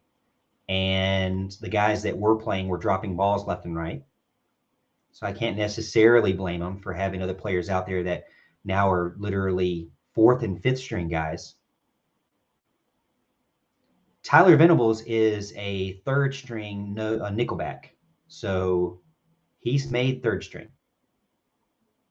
So he's part of that 66 deep.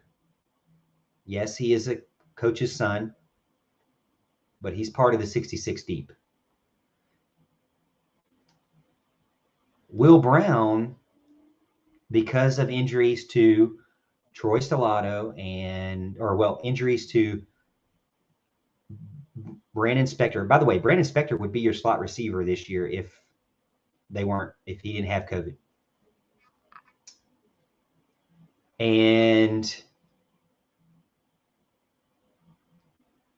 Will Brown is a slot receiver behind Brandon Spector. They were hoping maybe Troy Stellato. Then Troy Stellato didn't show up on time, didn't show up till late.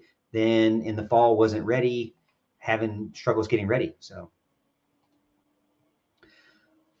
Tiger Paul says the problems are QB play, O-line play, wide receiver play, which might be better if we had more effective leaders on the offense. Leadership on the field when we have the ball could change attitudes and performance. Who is the leader on offense?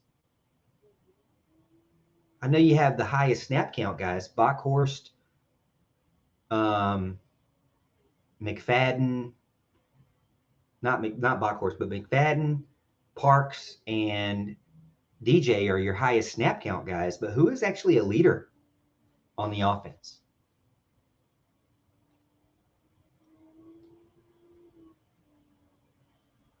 I don't know.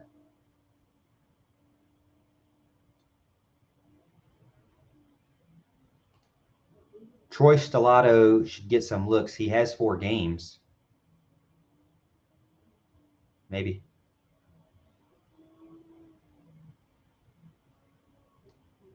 Trying to go back because Jason Lucky got in. The players we lost aren't going to hurt us, but it would hurt. But it wouldn't hurt to pick up a couple of O-line or wide receivers. But again, it's like, you're look. I feel like, can you really say that? I mean, who's to say where this O-line or wide receiver group will be next year? Are you already going to chalk up that they can't improve? They're already horrible. Can they not improve?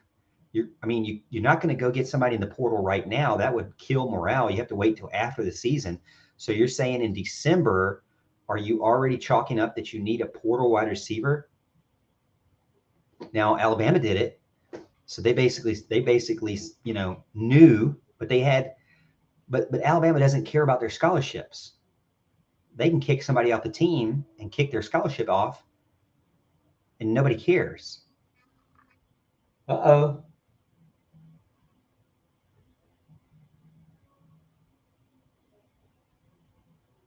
Okay, Austin Riley had a ground rule double last inning, and he is on fire tonight with another gapper. Runners on first and second with 2 outs.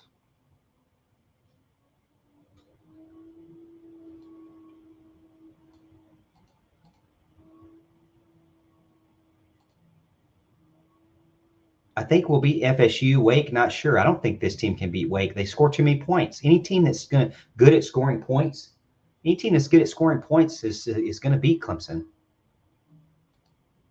It's interesting that Tyson connected to the established guys like Ross, DJ with Collins. I agree with that. That was something that I felt like I saw. Maybe Tyson is going to be better with Ross if he can get more opportunities. We need another Ben Boulware. I feel like James Skalski is Ben Boulware, but a little bit faster, and that's saying a lot. James Skalski really, really, really screwed up in that 3rd down and long play. He was in a quarterback spy position and tried to hide behind the defensive lineman to trick the quarterback, and he got burned. And his assignment was to spy on the quarterback so that he would not scramble. And he got burned for a 1st down that ended it, basically. That was James Skalski messing up. I'm still all in with Dabo and the assistant coaches. Not too many other coaches out there that would want other than Dabo. Coach O won a national championship a couple of seasons ago, and now he's coaching his last season. Dan Mullins is having a bad season. That's true.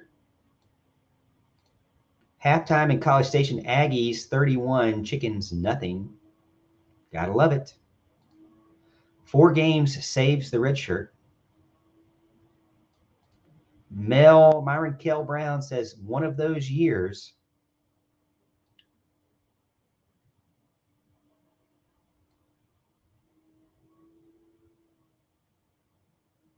So yeah, John, I think I see it both ways on the portal, but again, I just try to avoid any kind of hindsight stuff because I think about, like, when would Clemson have picked up these guys? And at that point in time, did anybody know that that they needed to do that? Now, I happen to think that that Alabama always knew that they didn't have a deep threat wide receiver. Now, maybe, I don't know. Like I said, a lot of the things that are wrong, like what's wrong with the slot position, is COVID and injury. Can't really plan for that. You never know when that was going to happen. Was there another slot wide receiver out there that would have fit? Wan'Dale Robinson was, but he always wanted to go back to Kentucky. So again, there are situations, there could have been players, but then would that player have gone to Clemson? I mean, for example, Dare Rosenthal was a disciplinary problem at LSU. He went to Kentucky. He's playing good, but would you have wanted an LSU disciplinarian or a disciplinary problem? No, you wouldn't have wanted that. Now, the one guy that I think Clemson should have taken, if they would have known they needed a center, would have been the Utah Utes transfer that's playing for Ole Miss. Now, if you're willing to talk about a specific player, I'll go down that road. But if you just say blanket, they should have done the portal or whatever, I think that's a dead argument because give me the player, and when you look at the day and the time, it's hard to predict, right? So Brett Austin gets in. I thought we were going to win, Morgan. We had so many opportunities in the first half, and then the same old reared its ugly head. Really, really frustrated and disappointed. Yep. Same old same did happen. I felt like the first quarter, it was so, it just seemed like they were playing with aggressive. They were playing aggressive. They were playing like confident. They were pushing. Even though they were making mistakes, they were pushing. You know what I mean? What I mean is this: Pitt's quarterback was a monster. He's an NFL QB. The fun with 3,000 haters was, for the 3 hours I was the only Clemson fan talking, I actually didn't blame DJ at all until the shovel pass. Yeah, that shovel pass was tough. I mean, you had to bench him after that dumb play. I mean, the guy was standing right there. Benji says, with the way this team is playing, I finally know what it's like to be a Gamecock. Brian laughs. And Latoya says, all facts, Brian. Brian G. I'm wondering if that's my friend Brian G. But he's not a Georgia fan, so can't be. Love to see Georgia fans get in here.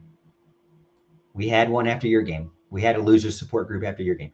It's time to move on from the wide receiver coach and the offensive line coach and Tony Elliott as well. I don't think that's going to happen. Braves take the lead. Thank goodness we have that to watch after the football game. Yep. Commercial.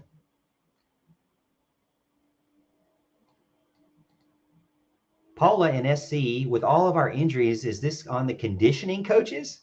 Nobody's ever said anything about the conditioning coaches until now. Interesting question.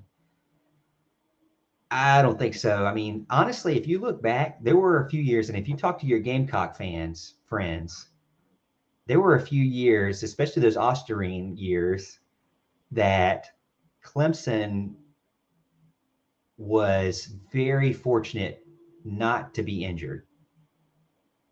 And they made it, I think, I don't know if it was the championship year, but one of these past years with Trevor, I don't think anybody actually got seriously injured all year.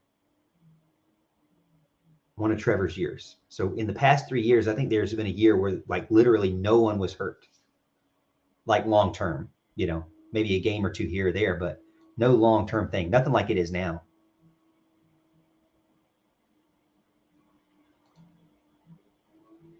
Doesn't matter who the offensive coordinator is, Dabo will still override them when they make a call he doesn't like. I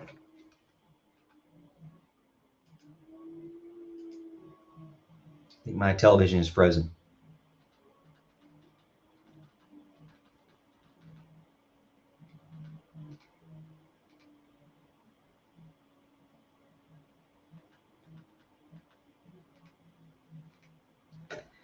What am I going to do? The Braves are on and AEW Dynamite's on.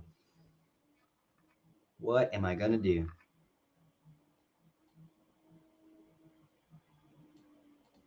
I 've It's starting to become clear that Tony can't run both parts of the offense at the same time.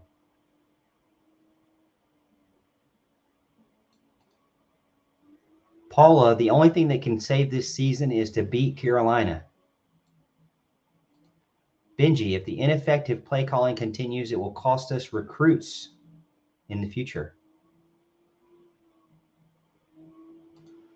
Tiger Paw, why don't we challenge the offensive line, lean on the running game, chew clock, and take passing plays as they come? Philip, a Joe missed blocks, and that's not on the coaches or DJ.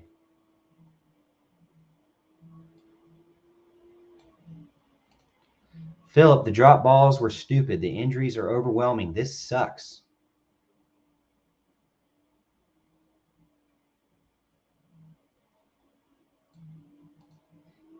Kathy, I think Wake will kill this team.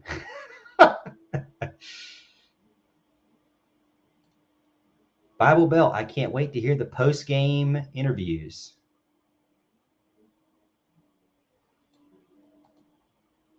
Michael, the offense needs to be deconstructed and reconstructed.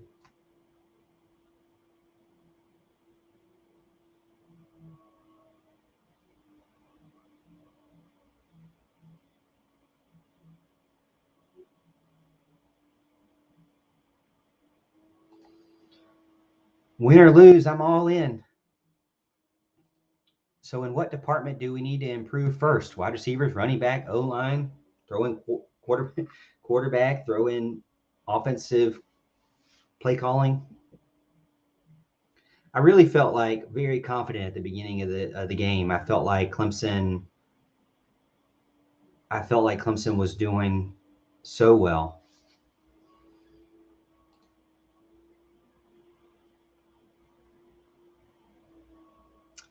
So Swinney was asked how he would respond to the segment of fan base that wants coaches fired. He responded, if I start running this program by listening to people on the outside, I'll be done pretty quickly.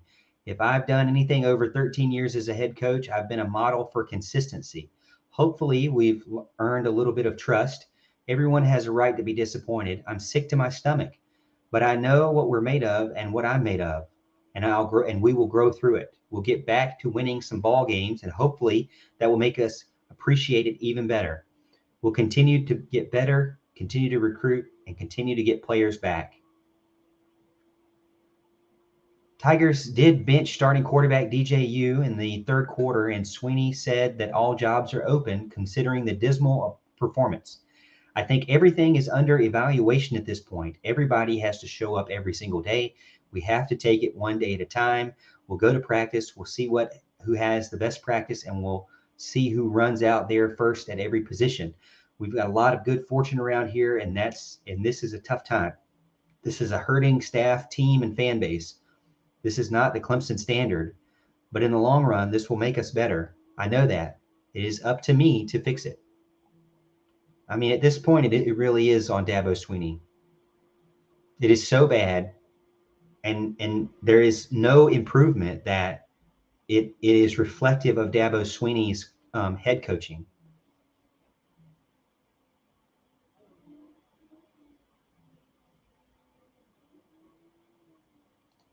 Krusty says, I got enemies who pull for Louisville. We have never lost to them. I don't want to ever see that loss. I just forgot they're still on the schedule. That's going to be a tough one. That's at the beginning of November. I'm going to the Florida State game, though. I'm still going to go. Still going to go.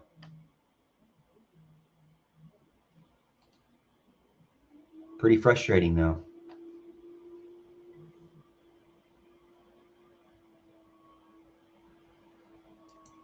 Gotta love some of these comments. Let me get back on Twitter here.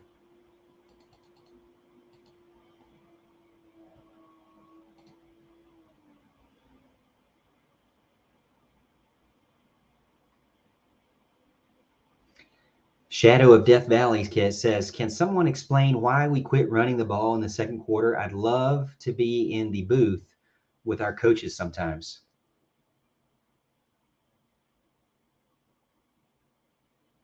John says, I completely supported the decision to put Tyson in the game. It was the right decision. Brandon says this has to be the most frustrating offense since 2007. I would actually probably say since 1993.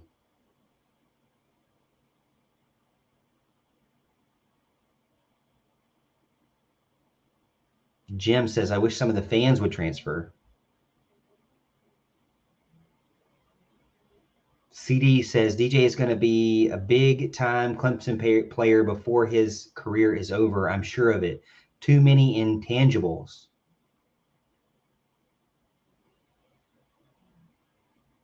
I don't know. I don't know if he necessarily fits the style. They're not molding the game to him.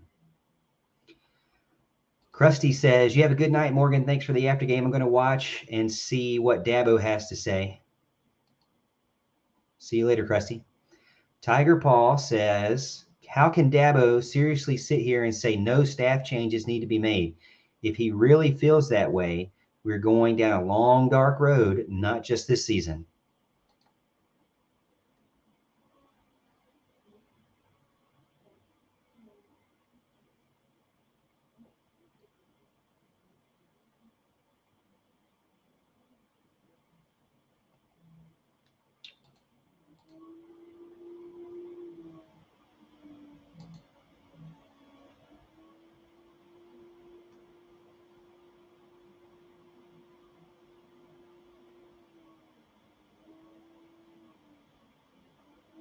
So we also just found out tonight that Frank Ladson had season-ending groin surgery and will no longer play this year.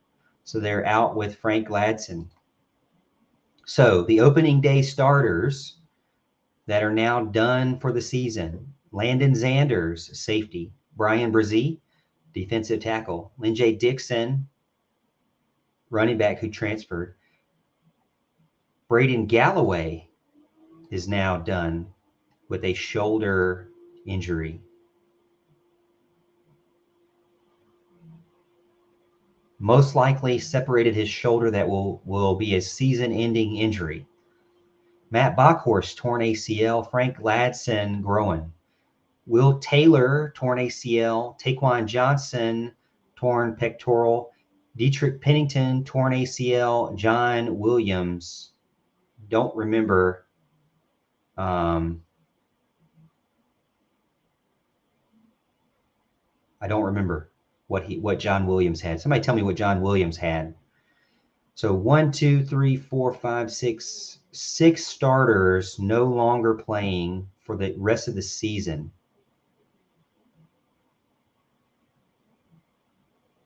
Somebody say Clemson and Florida State are going to mess around and have a 10:30 a.m. kickoff. That's true.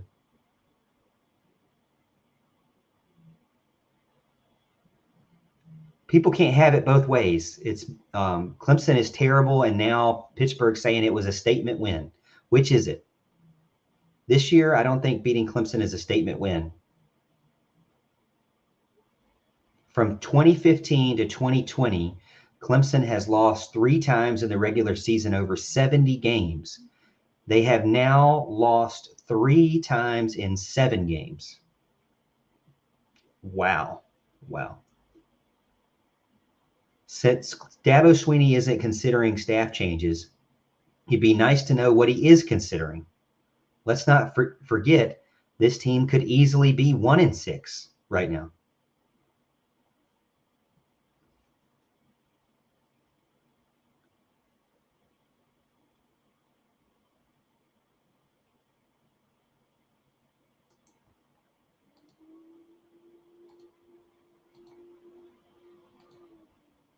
This team has more handshakes and TikToks than they have plays on offense. That's coming from a former player, Scott Pagano.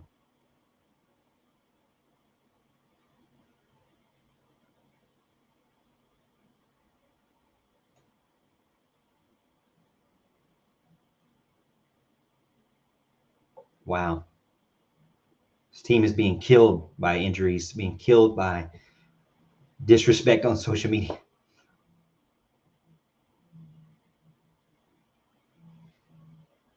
Dabo Swinney, we're a 4-3 team. That is who we are and what we earned. It's incredibly disappointing. It's 1000% me, period.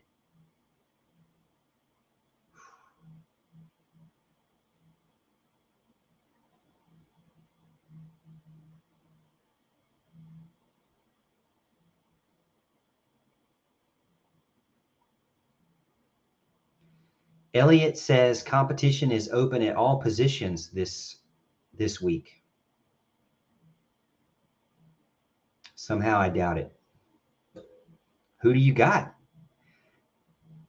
Who do you got but the guys you just played? What's the competition? At this point, you better not play DJ the entire time.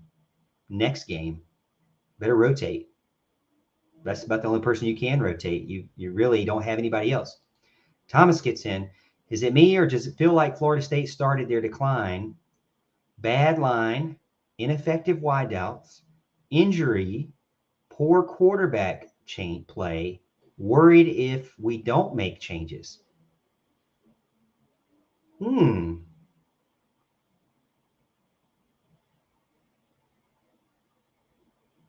Is this the same downfall of Florida State? The Dodgers are tied the game 1-1. Have runners on the corners with 2 outs in the 4th.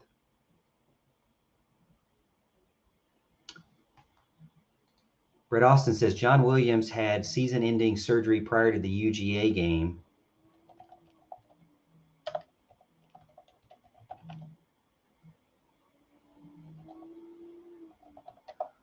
What was it, though?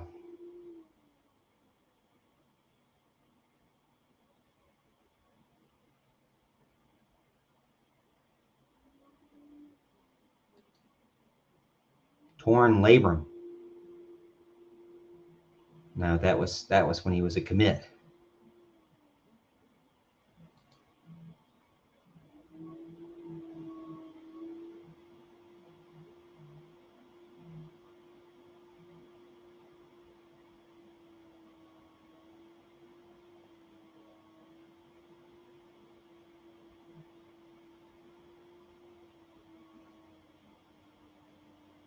I don't know what his actual injury was.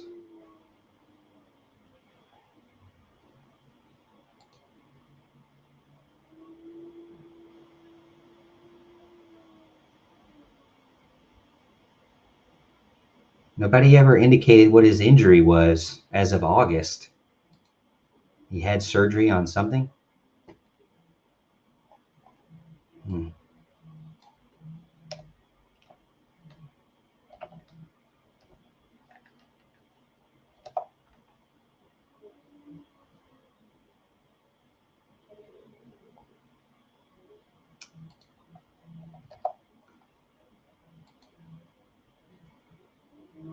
Undisclosed injury, out for the season. So we don't know what injury he had?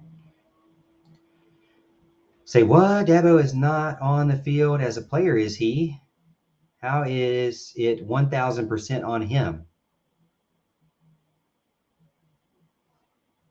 I mean, I would say the flow of the game, the roster management of the game, the decisions during the game, the critical, I don't know. It's hard to do things during the game, but I mean, leading up to that game, it seems like they had a great game plan for one quarter, and then all of a sudden, it was gone. I wish Dabo would stop with the coach speak. You clearly have multiple coaches not doing the job they get paid for. Stop covering for them. Call them out.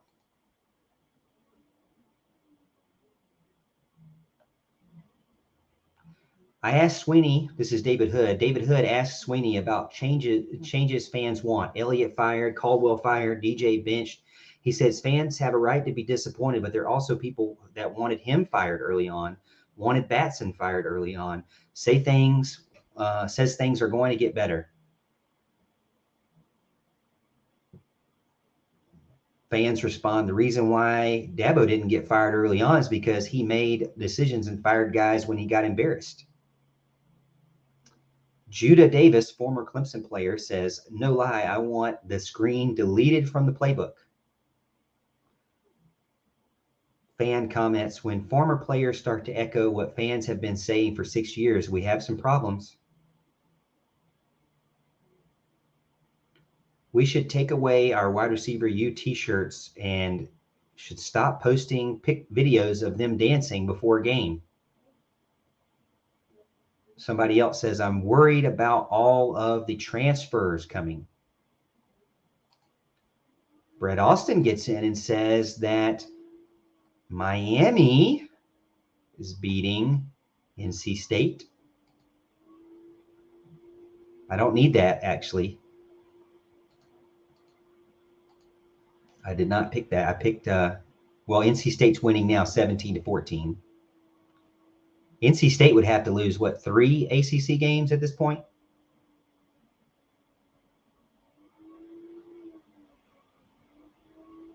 Yeah.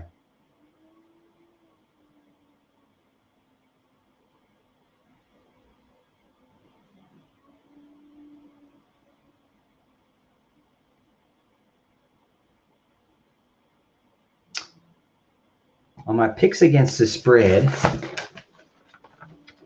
let's see how well I did. I picked Louisville to beat Boston College by 6. And they beat them by 14, so that's a winner. So we'll put a win here. I picked Virginia Tech. That's a loser.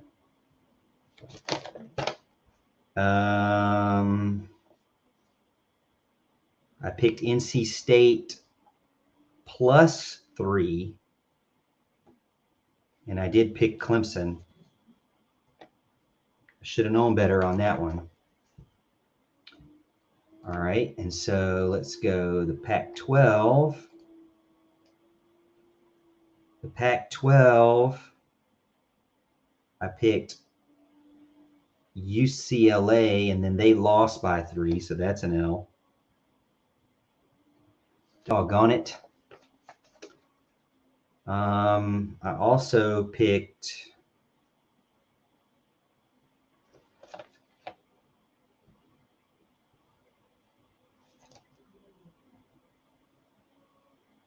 Notre Dame over USC by 7, and they're up by 14.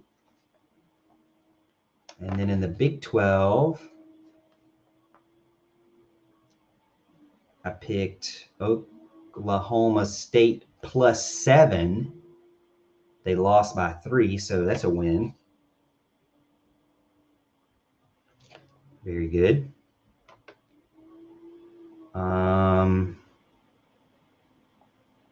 All right, let's go to the SEC. I picked Texas A&M by 20.5 over South Carolina. That's good. Well, it's not over yet, so we'll say it's leaning good. LSU to be beat by Ole Miss by 9, and they won. They won by more than 9. So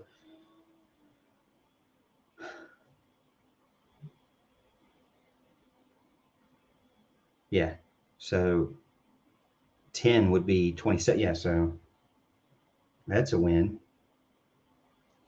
And then, so I'm 3-3 right now with 3 positive games so left. And the Big Ten,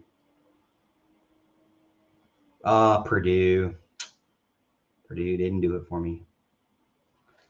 Purdue lost by big, so that was a loss there. So I'm 3-4 right now with three games left that are positive in my bank. So I could end up being 6-4. We'll see. All right, so Miami beating NC State. If that holds, they need only need 2 more ACC losses. So let's go back and look, Brett. Let's look here. So NC State is not losing now. They're winning 17-14. NC State could lose to Louisville, and they could lose to Wake Forest. So there is still an opportunity, and they could lose to the Tar Heels maybe. They could lose to Miami today, maybe. But I don't know. I mean, they don't have the easiest schedule left. Agree 100%. Elliott is brutal. No, they would need to lose 4. Yeah, they can't. Well, Clemson's only lost 3 games, Thomas. They've only lost 3 games, right? Yeah, they're 4-3, and they've only lost 2 ACC games. So, yeah, so they've lost 2 ACC games, and NC State has lost no ACC games, right? Right. So, okay, yeah, all right, just making sure. So NC State would have to lose. I mean, they even if they win Miami, they could lose to Louisville, they could lose to Wake, and they could lose to the Tar Heels or even Syracuse. I mean, just Syracuse not a pushover. I mean, they don't have an perfect schedule left. To everyone calling for Tony to be fired, would you rather face off against him?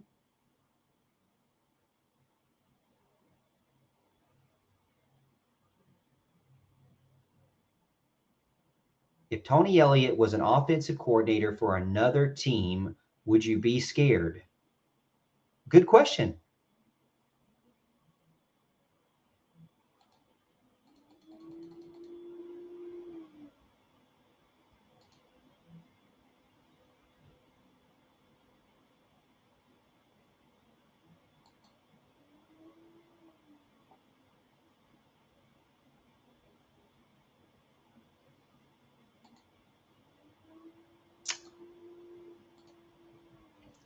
Maybe we'll get lucky and someone will hire Tony away for head coach and he will take the wide receiver coach with him. Maybe. Kevron says, I stand with Dabo.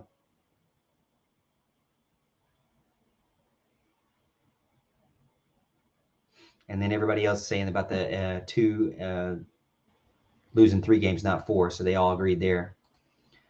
I wouldn't be scared to face if Tony Elliott, if he coached another team, Venables would dominate him. I like Grace Rayner's. I really do enjoy Grace Rayner's Twitter because she always posts like good quotes. Dabo says, we're just immature and young and not very confident, not playing with any type of precision, and that's my responsibility, is to take what we have and go win. That's my responsibility, and I've done a poor job of that. So I've got to go find a way for us to get better. Can you say that this offense has been doing what they need to do to put the players in the right positions to be successful based on their skill sets that they brought to the team? No. You cannot. They are trying to make DJ mold into what they want. It's not going to work.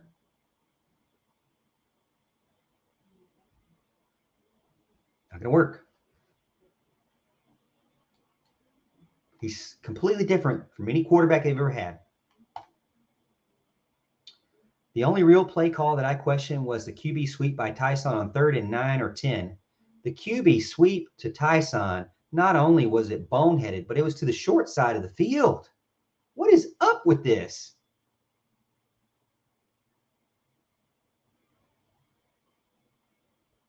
Oh, come on, Al. You gotta say that play call where it was 2nd and 6 and they throw a 3-yard pass to Ross.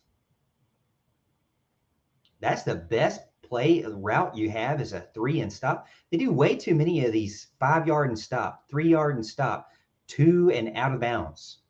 Way too many of those.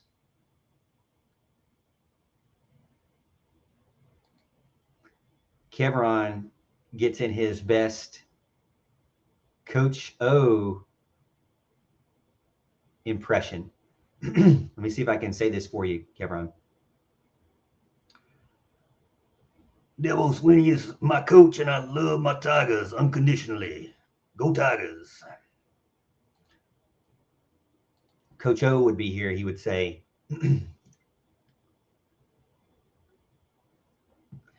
no matter what, I'm all in for the Tigers. They can never take away from us that 2016 season. Mm-hmm. It hurts to say. It hurts for me to try to pretend to be Coach O. Now I have a YouTube TV, and the Braves keep blacking out on me. I don't know. Go Tigers. Yeah, go Tigers. Maybe if I hold my neck.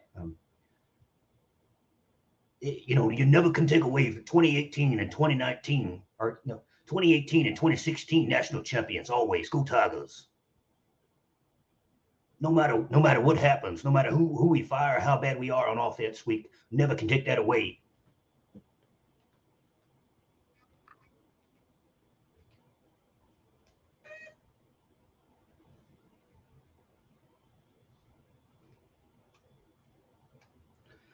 Nothing is better than winning a national championship and eating a cheeseburger at the White House with Donald Trump.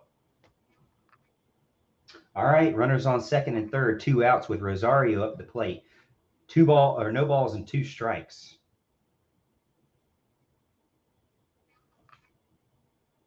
Thomas Smith says, that's not bad. My throat thinks differently. Most of our passes are behind the line of scrimmage, question mark.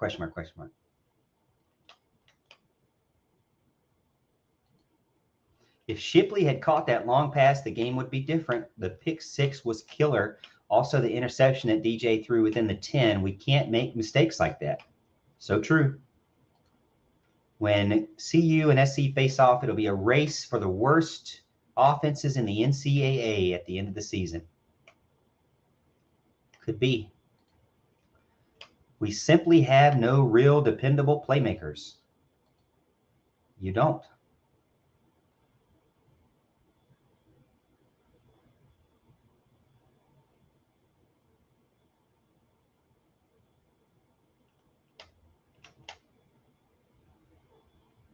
Tony Elliott's on the drop balls. Trust me, I wish I knew, because if I could put my finger on it, I definitely put all 10 of my fingers to stop it. All right, Rosario, 1 ball, 2 strikes, 2 outs. Runners on second and third, bottom of the 4th.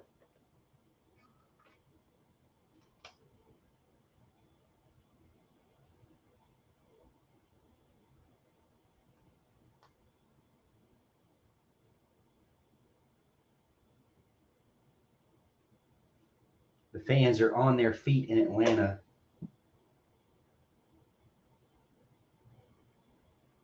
And he fouls off a 96-mile-an-hour pitch to the outside. 1-2 still.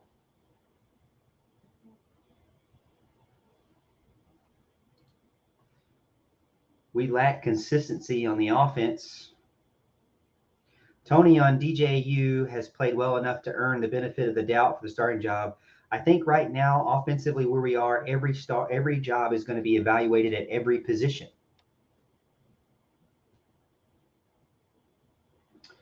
The wind and the pitch right down the middle. Rosario hammers it to the outside. It goes a home run for the Atlanta Braves. Rosario with a 3-run shot in the bottom of the 4th to bring the Braves up 4-1 for the National League Championship.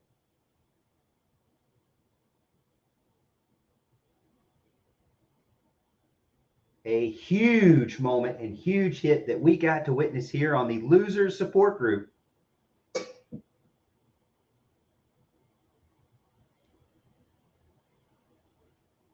.361 feet off the bat for the Atlanta Braves outfielder.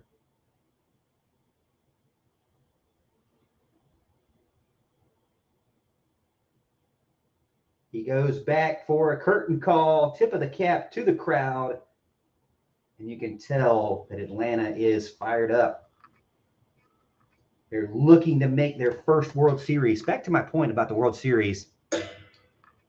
I wonder if someone out there, some Clemson fan out there, did not pray for the Braves to go to the World Series and in return requested that the Clemson Tigers have a bad in return as a sacrifice the 2021 Clemson Tiger football season.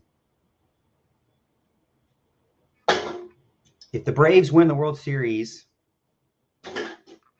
I'm okay with it.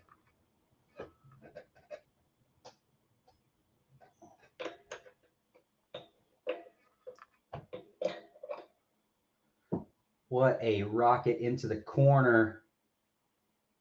And now Freddie Freeman's up.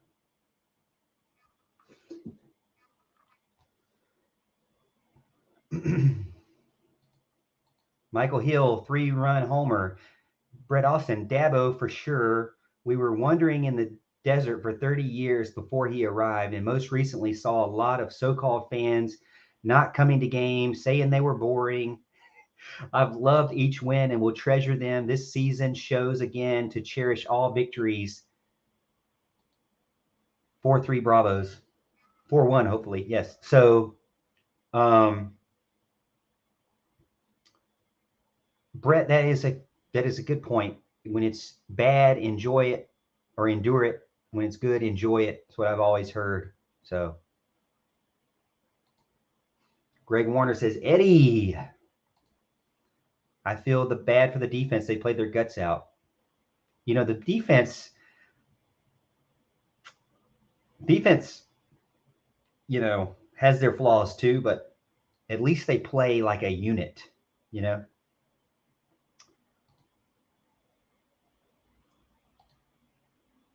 So when does golf season start? Is there a golf season? I feel like you just play golf year round. Thomas, you should get into Formula One. It looks like Freddie Freeman got on first base. And then they strike out Ozzie Albies. Go figure. I see a video has 1 thumbs down. We must have a Carolina fan here. I don't care about the thumbs down. It's okay. Chuck, we need to get off this fire the coach and fire that coach, or we'll end up like the Gamecocks and have 5 head coaches in 7 years. That's true. That's true. I think you have to strategically do it. You know, I think what happens is Tony Elliott needs to become a head coach. He needs to move on. If it's a smaller school, Tony Elliott needs to move on to become a head coach. If he does not move on, then Brandon Streeter needs to move in as a co-offensive coordinator, maybe covering the passing game. Or maybe just keeping him honest up in the box. Ideally, he would move on. Brandon Streeter would step in. Then Willie Korn would step in at quarterback coach, and with the incentive of being a passing game coordinator. What if you got Streeter and Willie Korn in at the same time? That would be good for me.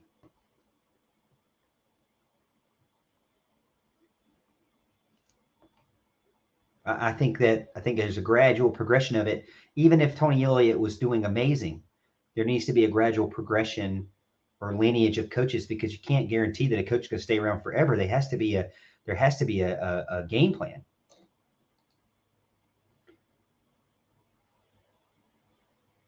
These answers in post-game a deflection instead of calling out coaches and players. Well, you know, Dabo Swinney's never going to do that. I think we need to kind of hold Coach Grisham accountable for the performance of the receivers. I think so.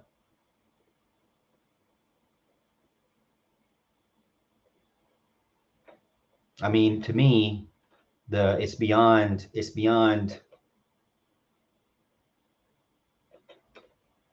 me, like, why this is happening. Tony Elliott is either very constipated or just got fired, but the look on his face is of pain. Korn won't come to Clemson. JP Lossman will be QB coach. Maybe. Even think about him.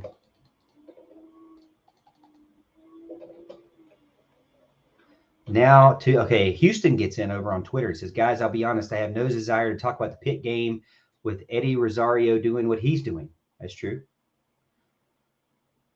Sometimes Brian Tillotson, a former player, says sometimes the people you expect to lift you up the most are just waiting to kick dirt on you when you're down. True support comes from those who are here to help you get back up.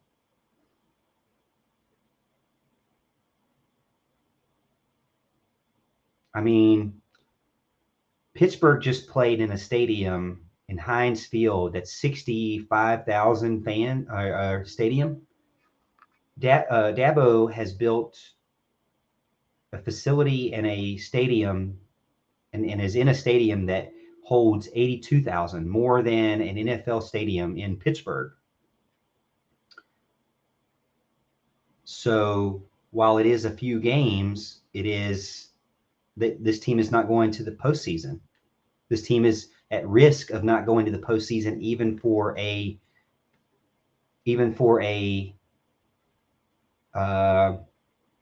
participation trophy at this point.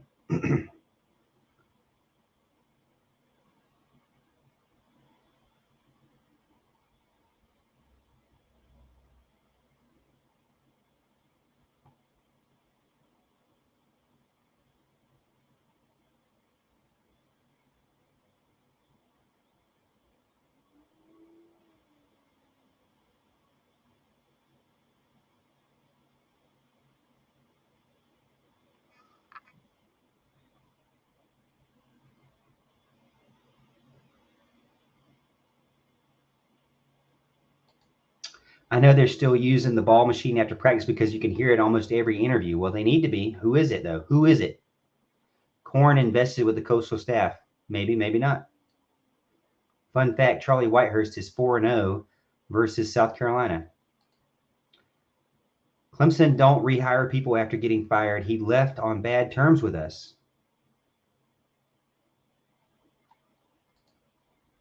One of the best lessons I've learned is that you don't worry about criticism from people who you wouldn't seek advice from.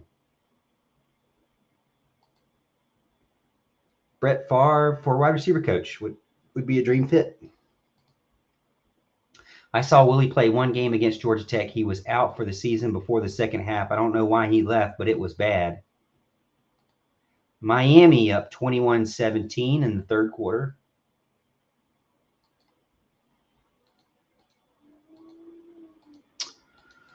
All right. So it looks like we have gotten out our losers, anger, emotions, criticism. We've just gotten out our thoughts. So hopefully you can enjoy the rest of the Braves game tonight or whatever else you'll be watching. I suggest that you try out Formula One that's in America tomorrow afternoon. And I'll try to put out some more videos. I've been trying to do like 1 or 2 videos a week where they're like little 5 or 6 minute videos. And I'm also, again, going to do the 1 hour show on Thursdays. I tried to pipe in the radio music and the radio audio, but there's such a bad lag on it that I'm just going to go back to just straight behind the scenes in the studio, video and audio, because there's if I play the audio from the radio, then it's a lag. If I don't, then you don't hear the callers. So anyways, I appreciate everybody's support and being on the show. Looks like we had a ton of people just hanging out with me over on YouTube, about 24, and on Facebook about 17. So I really appreciate everybody. If you don't mind, make sure you like this video if you haven't already, and subscribe or follow over on YouTube. Bible Belt says, didn't mind the lag, but yeah, I had a few people message me and said it was just unbearable because I was so far behind. Like the radio came on, I did my intro, and you didn't even see my or hear my intro on the video for like 15, 20 seconds. So, but all right, well, I will talk to you guys later, and we'll see you at the top of the hill.